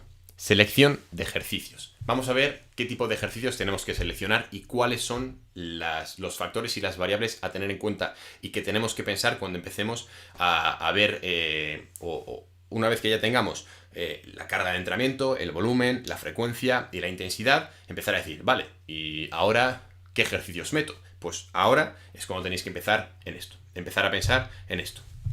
Y es que antes de empezar, el cuerpo no entiende de ejercicios, entiende de estímulos. O sea, porque hagas un remo gironda con un agarre inverso partido de X, intentando juntar 1000 cosas a la vez, porque si no el cosmos no gravita de una manera adecuada, no vas a hipertrofiar más. O sea, llega un punto en el que para empezar a pensar en lo que serían ese tipo de detalles, necesitas tener una cantidad de nivel encima y de años de entrenamiento encima que realmente no tiene sentido que si eres una persona principiante o intermedia te pongas a pensar en los ejercicios para sacar esta parte del bíceps y para empezar a hilar un poco más en la parte distal del femoral, en no sé dónde. No te preocupes, métele caña a la progresión de cargas, utiliza ejercicios que tampoco te tienes que mover mucho la cabeza, pues un peso muerto romano, unas dominadas de vez en cuando, un remo por aquí, un press banca por allá, un cruce de poleas, ejercicios de toda la vida, tampoco os tenéis que preocupar, ¿vale? Por eso mismo tu cuerpo no entiende de ejercicios, entiende de estímulos. Por lo tanto, nosotros vamos a utilizar los ejercicios para llevar el estímulo a donde queremos llevarlo. Entonces, ¿cómo sé qué ejercicio es el mejor para mí? 1. ese ejercicio se adapta a tu anatomía y biomecánica. Si no llego a más de esto en el hombro, no sé si se me ve, bueno, supongo que sí, pero venga, lo voy a hacer así. Si no llego más de esto en el hombro, porque mi hombro no va más, no te empeñes en hacer un press militar, porque es que tienes todas las papeletas de partirte el hombro. O sea, no tiene sentido. Si me duele el hombro o si me duele la espalda haciendo no sé qué cosas, pues oye, la verdad es que tienes que ser tú el primero en darte cuenta de que, joder, igual ese ejercicio no es el mejor para ti. Y si me molesta, que esto sería el tercer punto, no tienes que tener molestias en ese ejercicio. O sea, si ese ejercicio te genera molestias, no te va a permitir progresar en él.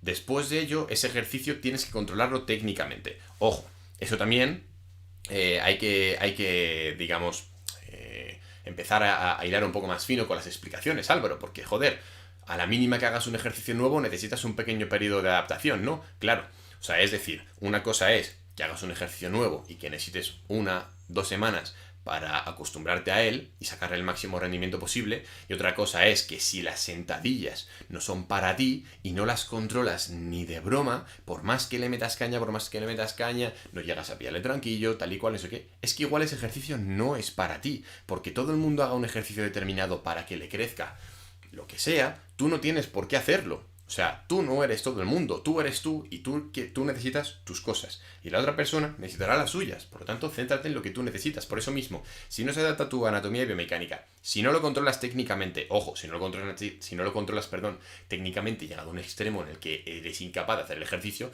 no sigas intentando hacerlo. Es que te estás dando contra una pared y no vas a poder progresar. Después, si tienes molestias, cámbialo. Si no tienes molestias, genial, estás por el buen camino.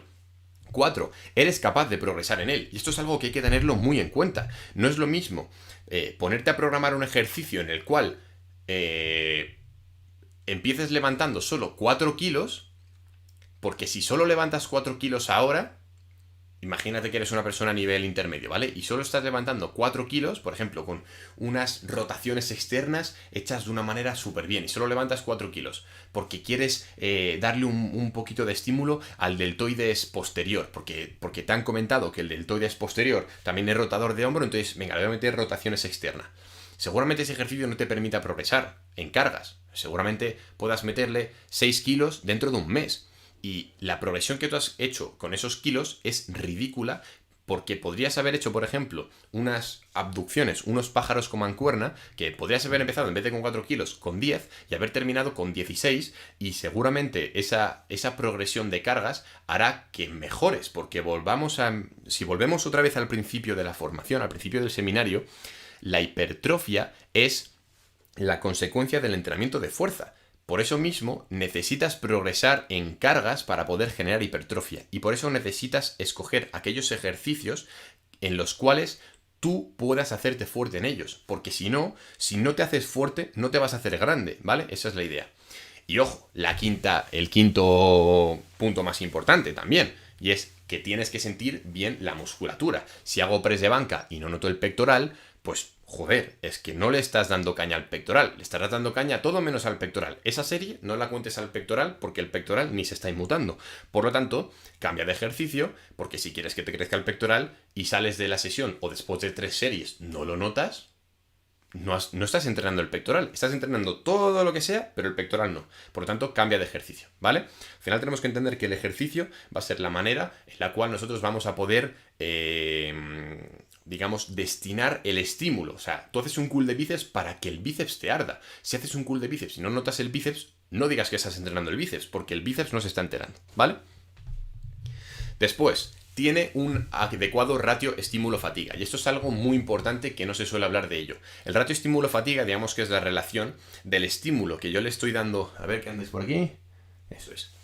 El ratio estímulo-fatiga es la relación entre el estímulo que yo le estoy dando a ese grupo muscular y la fatiga que me supone darle ese estímulo. Por eso mismo tenemos que intentar buscar ejercicios con este tipo de ratio estímulo-fatiga, es decir, que la barra verde, que es la parte del estímulo, sea muy grande y que el de la fatiga sea muy poco. ¿Por qué? Porque eso es lo que me va a permitir poder tener una adecuada recuperación. Y si tengo una adecuada recuperación, puedo entrenar mejor, y si puedo entrenar mejor, mis entrenamientos serán de mejor calidad. Si cada vez que hago un ejercicio necesito fatigarme o acabo súper fatigado y apenas noto el músculo que quiero hipertrofiar, ese ejercicio no es para ti, porque te está generando muchísima fatiga para conseguir nada y menos de estímulo. Ahora, si hago un ejercicio y noto increíble, o sea, que es una auténtica maravilla hacer ese ejercicio porque en la primera repetición ya estoy notando cómo se está estimulando y cómo se está activando esa zona determinada que quiero que se active. Y cuando termino, pues tampoco estoy muy fatigado, o sea, obviamente estoy cansado, pero tampoco estoy muy fatigado. Joder, ese ejercicio es la hostia. Métele caña a ese ejercicio porque es el que seguramente más potencial tengas para poder progresar en él y para poder hipertrofiar, siempre y cuando cumpla los anteriores 5 puntos. Bien, por eso mismo, cuando hablamos del peso muerto convencional, no me parece una buena opción a la hora de hipertrofiar. Ojo, que a mí sinceramente no me parece una buena opción a la hora de hipertrofiar, no significa que no puedas utilizarlo en ciertos momentos para poder generar hipertrofia. Es decir, a ver.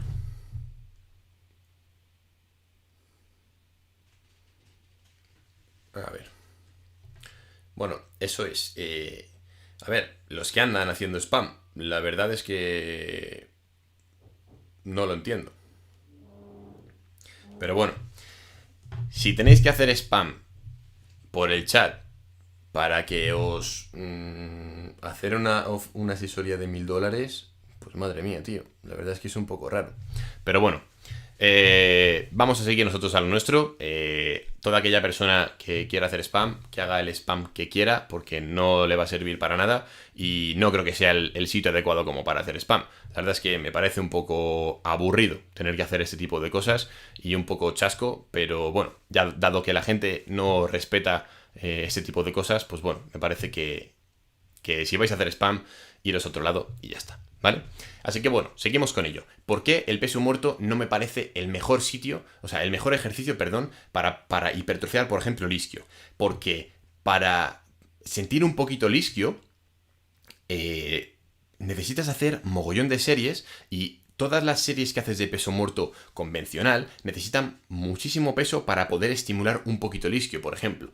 Por eso mismo, como bien comentaba, el ratio estímulo-fatiga del peso muerto convencional seguramente sea muy limitado, porque para notar un poquito el isquio tienes que hacer muchas series y meterle mucho peso, y eso significa muchísima fatiga. En cambio, si estás haciendo un peso muerto rumano con mancuernas o con barra, seguramente desde la primera repetición ya empieces a notar ese tipo de estímulo en el propio isquiosural, y cuando termines de hacer las series el isquio esté ardiendo, esté echando fuego y después tampoco te notes tan fatigado, ¿vale? Así que por eso mismo a mí me parece sinceramente una mejor opción la del peso muerto rumano con mancuernas o con barra para poder generar hipertrofia en el propio isquio que un peso muerto convencional, ¿vale?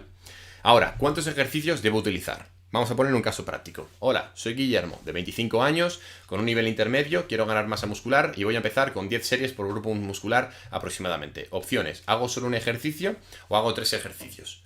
¿Qué pensáis? Puede que penséis que solo voy a hacer un ejercicio, ¿no?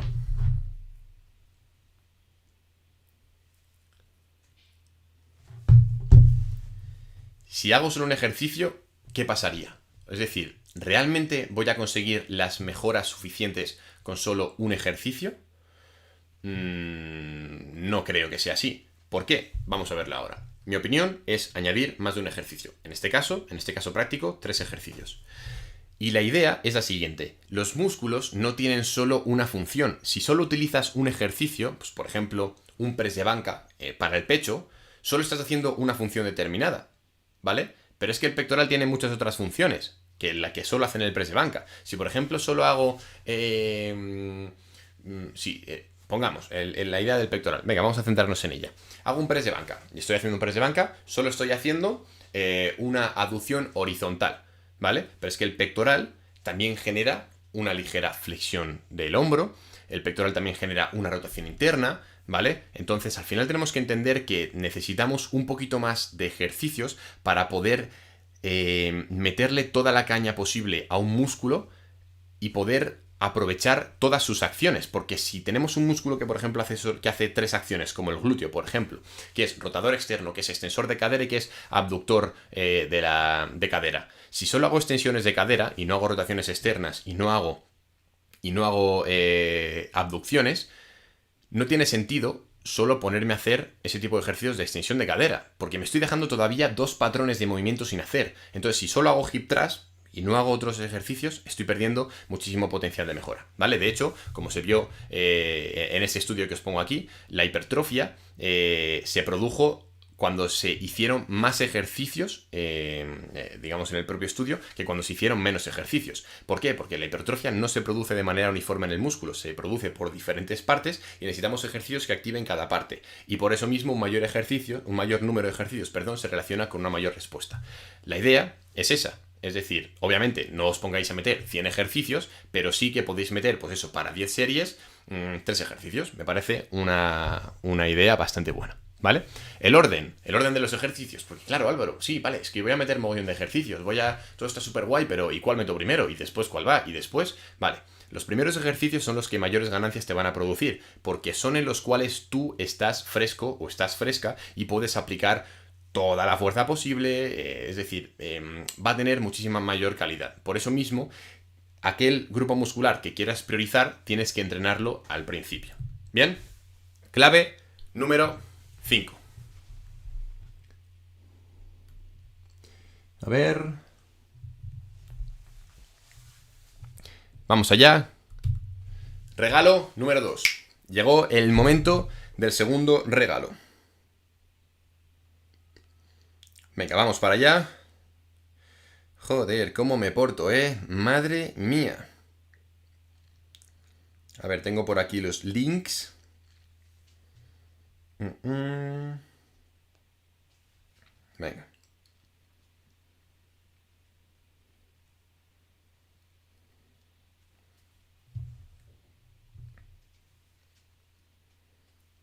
A ver. Vale, genial. ¿Hay alguna duda, chicos? ¿Por ahora hay alguna duda o no? Si no es así, vamos a seguir. Voy a buscar el regalo que lo tengo por aquí y ahora mismo os lo doy, ¿vale? La verdad es que está molando bastante el seminario y realmente no creía que ibais a ser tantos. Y bueno, me molaría que me dierais el feedback por el chat para ver si realmente os está gustando o qué sensaciones tenéis del seminario, ¿vale?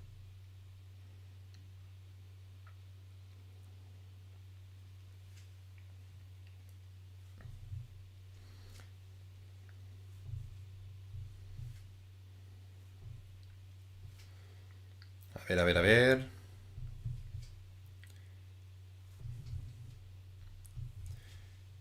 Eso es. ¿Qué sensaciones tenéis, chicos?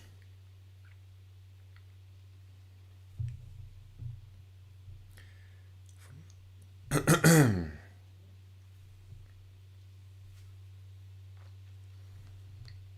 ver, ya estoy por aquí. No os preocupéis, que le vamos a meter caña. Vale. Realmente, buah, es brutal,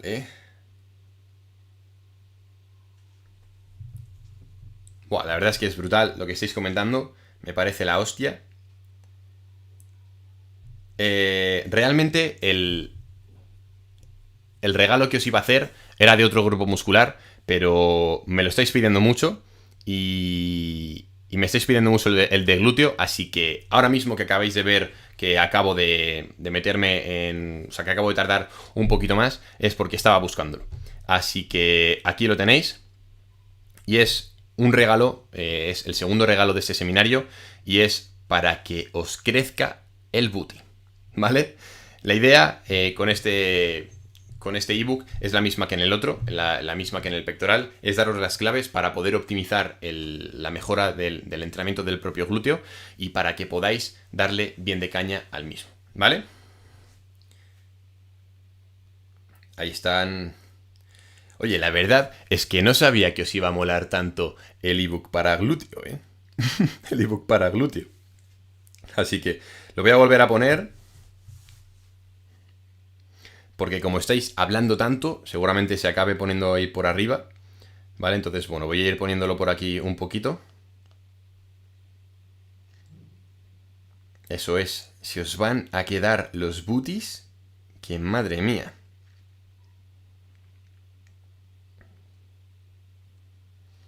Eso es.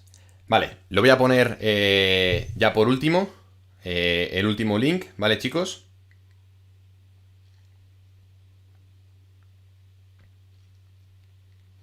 Y vamos a darle caña de nuevo. Vamos a ver ahora mismo cuántas personas andamos por aquí. Porque aquí en el directo en el móvil no se me actualiza. Vale, ahora mismo estamos 982 personas. Genial, chicos. Y chicas, obviamente. Vale, lo dicho, voy a volver a ponerlo por última vez.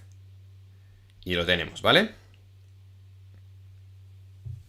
Ahí está. Vamos con la siguiente clave. Y vamos con los tiempos de descanso. Vale, los tiempos de descanso. Es un tema bastante controvertido y la verdad es que creo que me lo voy a fundir en bastante poco tiempo porque voy a dejar las cosas bastante claras y de hecho os voy a hacer una pequeña propuesta dentro de un poquito. Voy a ver cómo se ve, porque igual se me ve un poco oscuro. Voy a subir aquí la luz del foco para que apreciéis esta cara de tío feo. Y ahora esto debería estar un poco más blanco. Debería tener ahora mismo un moreno Casper. Ahí está. Eso es. Venga, genial. Vale, pues vamos a ello. Tiempos de descanso. ¿Qué pasa si descanso poco? Si descanso poco, como bien estábamos viendo antes, uno de los pilares que vamos a buscar en el entrenamiento de hipertrofia va a ser el propio estrés metabólico. Si descanso poco vamos a poder acumular muchísimo estrés metabólico, pero el problema es que el volumen de trabajo que vamos a poder acumular va a ser muy poco. Es decir, vamos a acabar, por ejemplo, con el pectoral, con el glúteo, con cualquier grupo muscular que estemos entrenando, con muchísima acumulación de metabolitos, con una sensación de que ¡fua! Es que me arde, pero el problema es que al tener esa sensación vamos a disminuir la capacidad de aplicar fuerza. Si disminuimos esa capacidad de aplicar fuerza, lo que estamos haciendo también es disminuir la capacidad de poder acumular cierto trabajo, por ejemplo, en series por grupo muscular. Y ojo, ¿qué es lo que pasa si descanso mucho? Que el estrés metabólico va a ser muy poquito, es decir, apenas sí que voy a notar un poquito que noto ahí que me quema y tal y cual, o que está un poquito congestionado, pero no llego a tener esa sensación, digamos, tan grande. Por lo tanto, pero, digamos, en el otro extremo, tenemos que el volumen de trabajo va a ser bastante grande. Entonces, claro, ¿cuál de los dos es mejor? Obviamente todo esto depende de muchas cosas, pero sinceramente no recomendaría ninguno. Por eso mismo os voy a hacer la siguiente propuesta. Y si dejamos de contar los tiempos de descanso, o sea, esto es algo que me gustaría que prestarais bastante atención porque realmente es algo que tiene mucho sentido.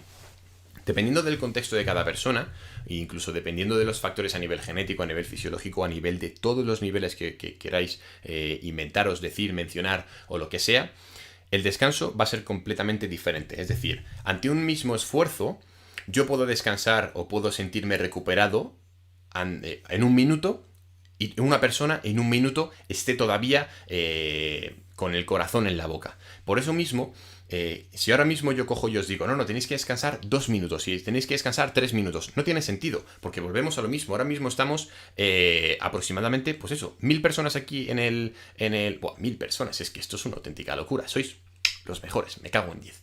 Estamos 1000 personas aquí en el seminario y, joder, es que si doy ese tipo de indicaciones, 900 me vais a matar, porque no tiene sentido que dé este tipo de indicaciones. Por eso mismo lo que quiero que hagáis es que cojáis en vuestra libreta y estéis, digamos, estudiando los tiempos de descanso y cómo reaccionáis a ellos. Por ejemplo, yo lo que hice hace ya bastante tiempo fue ir probando con diferentes tiempos de descanso a mismas intensidades. Cogí y mantuve las mismas series por grupo muscular, el mismo rango de repeticiones y el mismo carácter del esfuerzo. Por ejemplo, solo hacía 10 series de cada grupo muscular en un rango de 10 a 12 repeticiones, dejándome aproximadamente 2 en la recámara. Y eso durante un mes. Y lo que hacía es que cada sesión, los descansos eran completamente diferentes. Y lo que hacía era cuantificar cuál era realmente mis sensaciones. Y de esa manera yo supe que, por ejemplo, para ejercicios multiarticulares yo necesito aproximadamente un descanso de en torno a 3 minutos y medio para estar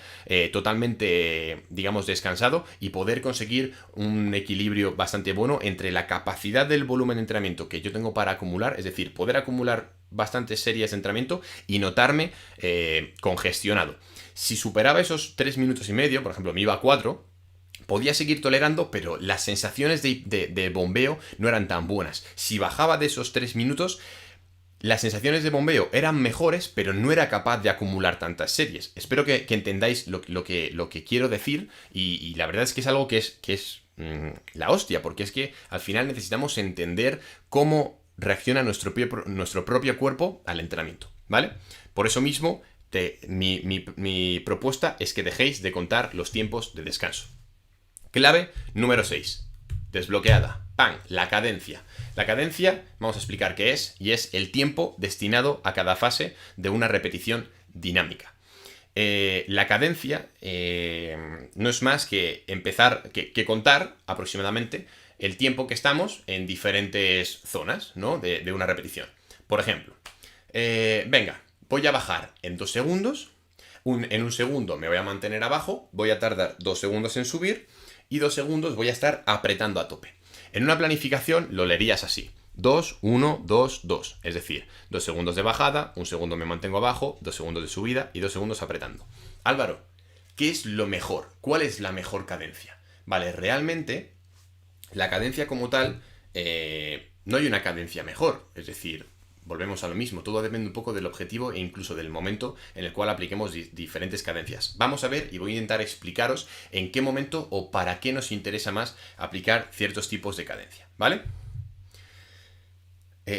Cuando hablamos de cadencia, una de la parte de esta cadencia es el tiempo que tardamos en subir, ¿no? La pregunta del millón: ¿tengo que subir lo más rápido posible? Y vamos a ver 2 posibles escenarios. 1, ¿por qué sí tengo que subir lo más rápido posible? 2, ¿por qué no tengo que subir lo más rápido posible? 1, ¿por qué sí tengo que subir lo más rápido posible? Seguramente, si subes lo más rápido posible, significa que estás aplicando toda tu fuerza. Si aplicas toda tu fuerza, significa que vas a poder levantar bastantes kilos, y si levantas bastantes kilos, significa que seguramente la progresión de carga sea mejor. Todo eso significa que vas a conseguir aumentar tu masa muscular. ¿Por qué? Porque estás levantando bastantes kilos, porque vas a progresar en cargas, y eso es algo muy bueno para el aumento de la masa muscular. ¿Por qué no tienes que subir lo más rápido posible?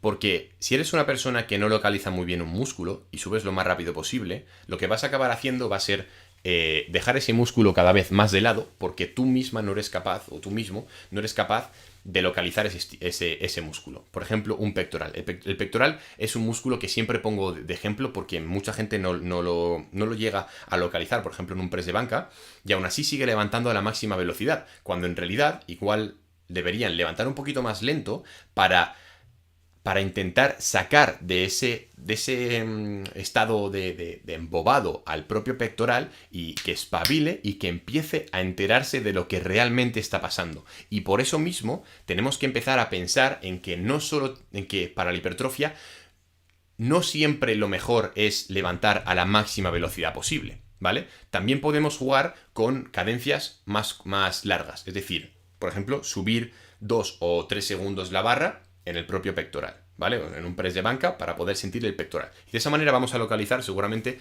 muchísimo más el estímulo, ¿vale?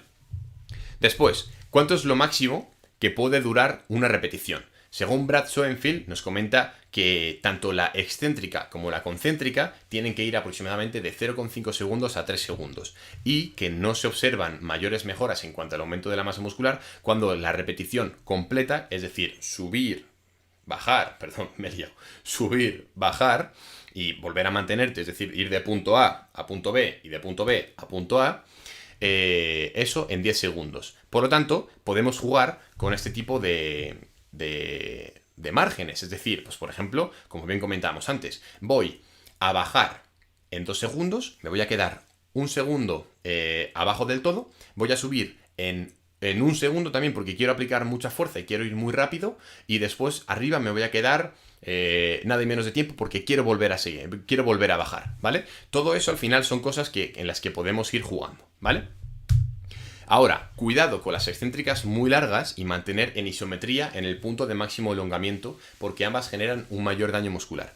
Vale, las excéntricas muy largas. Las excéntricas muy largas es bajar durante mucho tiempo la barra, ¿vale? Eso produce muchas agujetas. Y mantener en isometría, es decir, mantenernos quietos, por ejemplo, en un cruce de poleas, si nosotros abrimos y nos mantenemos en este punto durante, por ejemplo, 2-3 segundos, durante 15 repeticiones, vamos a acabar generando un daño muscular muy grande. Y como bien comentábamos antes, el daño muscular sí que es importante, pero no es realmente lo más importante. ¿Por qué? Porque como vemos en este estudio de damas y colaboradores, hay cierta parte de la síntesis proteica que va a estar destinada más a reparar el tejido muscular que a mejorarlo, es decir, que a ganar la masa muscular. Vamos a estar entrenando para fatigarnos y vamos a estar comiendo y viviendo y descansando y tomando, pues yo qué sé, proteína y creatina, no para mejorar, sino para recuperarnos de lo que hemos hecho en el entrenamiento. Es decir, estamos limitando nuestras propias ganancias con este tipo de técnicas. Ojo, con este tipo de técnicas llevadas a un extremo. No significa que bien planificadas no tengan su cabida. O sea, obviamente todo tiene su cabida en el entrenamiento siempre y cuando se adapte de una manera adecuada y se tenga en cuenta todo el contexto y por ende se optimice, ¿vale?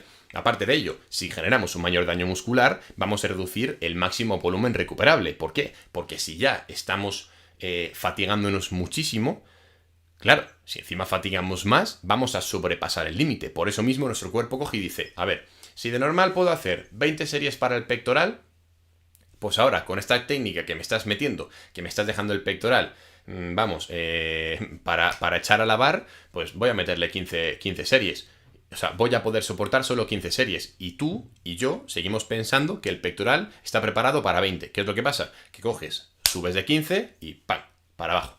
No aguanta. ¿Vale? Entonces, por eso mismo hay que tener bastante cuidado con este tipo de cosas. Clave número 7. ¿Cómo vamos de tiempo? Son y 52. Vamos de lujo. Eso es. De lujo, chicos. Clave número 7. Desbloqueada. Sobrecarga progresiva. Genial. Vale. Vamos a hablar sobre la sobrecarga progresiva porque es algo bastante interesante y quiero aportaros herramientas para que os vayáis un poco más de lo que normalmente se suele decir. Es decir, vamos a intentar meternos bien en estos últimos minutillos en lo que sería la propia sobrecarga progresiva. ¿Bien? ¿Qué es la sobrecarga progresiva? La sobrecarga progresiva, al fin y al cabo, es poco a poco ir haciendo tu entrenamiento más difícil, ¿vale? Aquí, como bien os pongo, para optimizar las ganancias de masa muscular se debe crear una sobrecarga progresiva, es decir, poco a poco ir haciendo el entrenamiento un poquito más difícil por encima del umbral mínimo. ¿Esto qué quiere decir? El umbral mínimo, pues el mínimo volumen recuperable. Por lo tanto, necesitamos estar por encima de ese mínimo volumen recuperable, es decir, encima de esas series, esa cantidad de series mínimas que nos permite progresar, y a partir de ahí ir subiendo, ¿vale? Que sería este escenario 4 en el cual veis que las líneas que están aquí, una sí, una no, pues están los que serían los circulitos, que serían las semanas por encima, y van ascendiendo, ¿vale? Entonces hemos superado ese umbral mínimo y poco a poco esos circulitos de esas semanas van teniendo unas mayores demandas. Entonces, ¿cómo realizo la sobrecarga progresiva? 1, en la misma sesión. 2, en el microciclo. Y 3, en el mesociclo. Es decir, puedo generar una sobrecarga progresiva en la misma sesión generando, digamos, lo que sería poco a poco ir haciendo mi entrenamiento un poquito más difícil. Por ejemplo, oye, voy a hacer 4 series, pero en vez de hacer 4 series de 10 repeticiones a RIR 1, voy a hacer 4 series de 10 repeticiones y voy a hacer RIR 2, RIR 1, RIR 0 y al fallo. ¿Vale? Estamos generando, digamos, una sobrecarga progresiva en la misma sesión. Ojo, ese tipo de sobrecarga progresiva en la misma sesión, obviamente, va implícita en un microciclo, porque una sesión aislada no tiene sentido si no va después seguida de diferentes sesiones. En el propio microciclo podemos hacerlo, digamos, o sea, a lo que me refiero es que de sesión en sesión, de microciclo a microciclo, es decir, de semana a semana o de mes en mes, ¿vale? Entonces, la idea sería esa. Podemos coger y ir mejorando, ir haciendo lo que sería el propio entrenamiento más difícil sesión a sesión, y después ir haciendo el entrenamiento más difícil semana a semana y después mes a mes, ¿vale? Pero obligatorio, es muy importante al final de la programación haber hecho mayor trabajo que al principio, ¿vale? Después de ello, tenemos un pequeño gráfico en el cual os comento aquí lo siguiente. Y es que tenemos puesto aquí, por ejemplo, que en noviembre, la semana 1 ha tenido este nivel de carga, la semana 2 ha tenido semana 3 tal, y después de eso en diciembre vamos a ir aumentando. Como bien veis, esto sería un ejemplo de sobrecarga progresiva, en el cual de la semana 1 de noviembre a la semana 11, que ya sería en enero, hemos generado una mayor carga, digamos, en enero con respecto a noviembre. Por lo tanto, hemos generado la sobrecarga progresiva y eso es necesario para poder mejorar y aumentar la masa muscular. Bien, y ojo, la variable fundamental que tenemos que controlar cuando queremos aumentar la hipertrofia es el volumen, pero eso no significa que la intensidad también tenga que ir aumentando poco a poco. Lo que quiero decir con esto es que aunque la intensidad sea un pilar fundamental para la hipertrofia, tenemos que ir aumentando poco a poco el volumen o darle mayor prioridad al volumen, porque diríamos que el volumen es la variable fundamental por la cual se va a regir la propia hipertrofia. Si nuestro objetivo sería la fuerza, tendríamos que ir aumentando o priorizando el aumento de la intensidad en vez de el del volumen de entrenamiento. Y aquí os voy a poner lo que sería un pequeño ejemplo de sobrecarga progresiva, por ejemplo, en el esfuerzo. Vale, semana 1 voy a hacer 4 series de 10 repeticiones, dejándome solo 3 en recámara. Es decir, termino las 10 repeticiones y digo, pues podría hacer 3 más hasta llegar al fallo. Genial. La siguiente semana voy a mantener series y repeticiones, pero me voy a dejar una menos, digamos, antes del fallo. Entonces significa que estoy más cerca del fallo. Después, solo a una del fallo y después casi al fallo. ¿Vale? Eso sería sobrecarga progresiva. La intensidad, genial. Vamos a hacer 4 series de 10 repeticiones, con RIR 3, dejándome 3 en la recámara. Venga, de lujo. Voy a mantener las series y el carácter del esfuerzo y voy a hacer una repetición menos. Si hago una repetición menos, se supone que he tenido que subir el peso en la barra, ¿vale? Se supone, siempre y cuando me haya adaptado. El volumen, venga, pues voy a mantener las repeticiones y el carácter del esfuerzo, las repeticiones en recámara estáticas, y voy a empezar con 2 series, 3 series, 4 series, 5 series. El descanso, voy a mantener las series y las repeticiones y todo lo demás estático y solo voy a variar el descanso. Voy a empezar con mayor descanso y con menor descanso. Pero ojo, es que esto no es solo lo que podemos hacer a nivel de sobrecarga progresiva. Una sobrecarga progresiva puede ser incluso una mejora en la técnica. Si tú mejoras en la propia técnica, también vas a mejorar en el estímulo que le estés dando a ese músculo determinado. Por lo tanto, aunque lo que sería tu hoja Excel no cambie, si mejoras tu técnica, ten por seguro que vas a mejorar y vas a aumentar tu masa muscular. Pero no es solo eso. Aunque tu Excel esté tal cual, si tú aumentas el rango de recorrido en los ejercicios, también vas a mejorar la hipertrofia, porque lo que significa es que ante esas mismas series, ante esas mismas repeticiones, todo eso... A ver...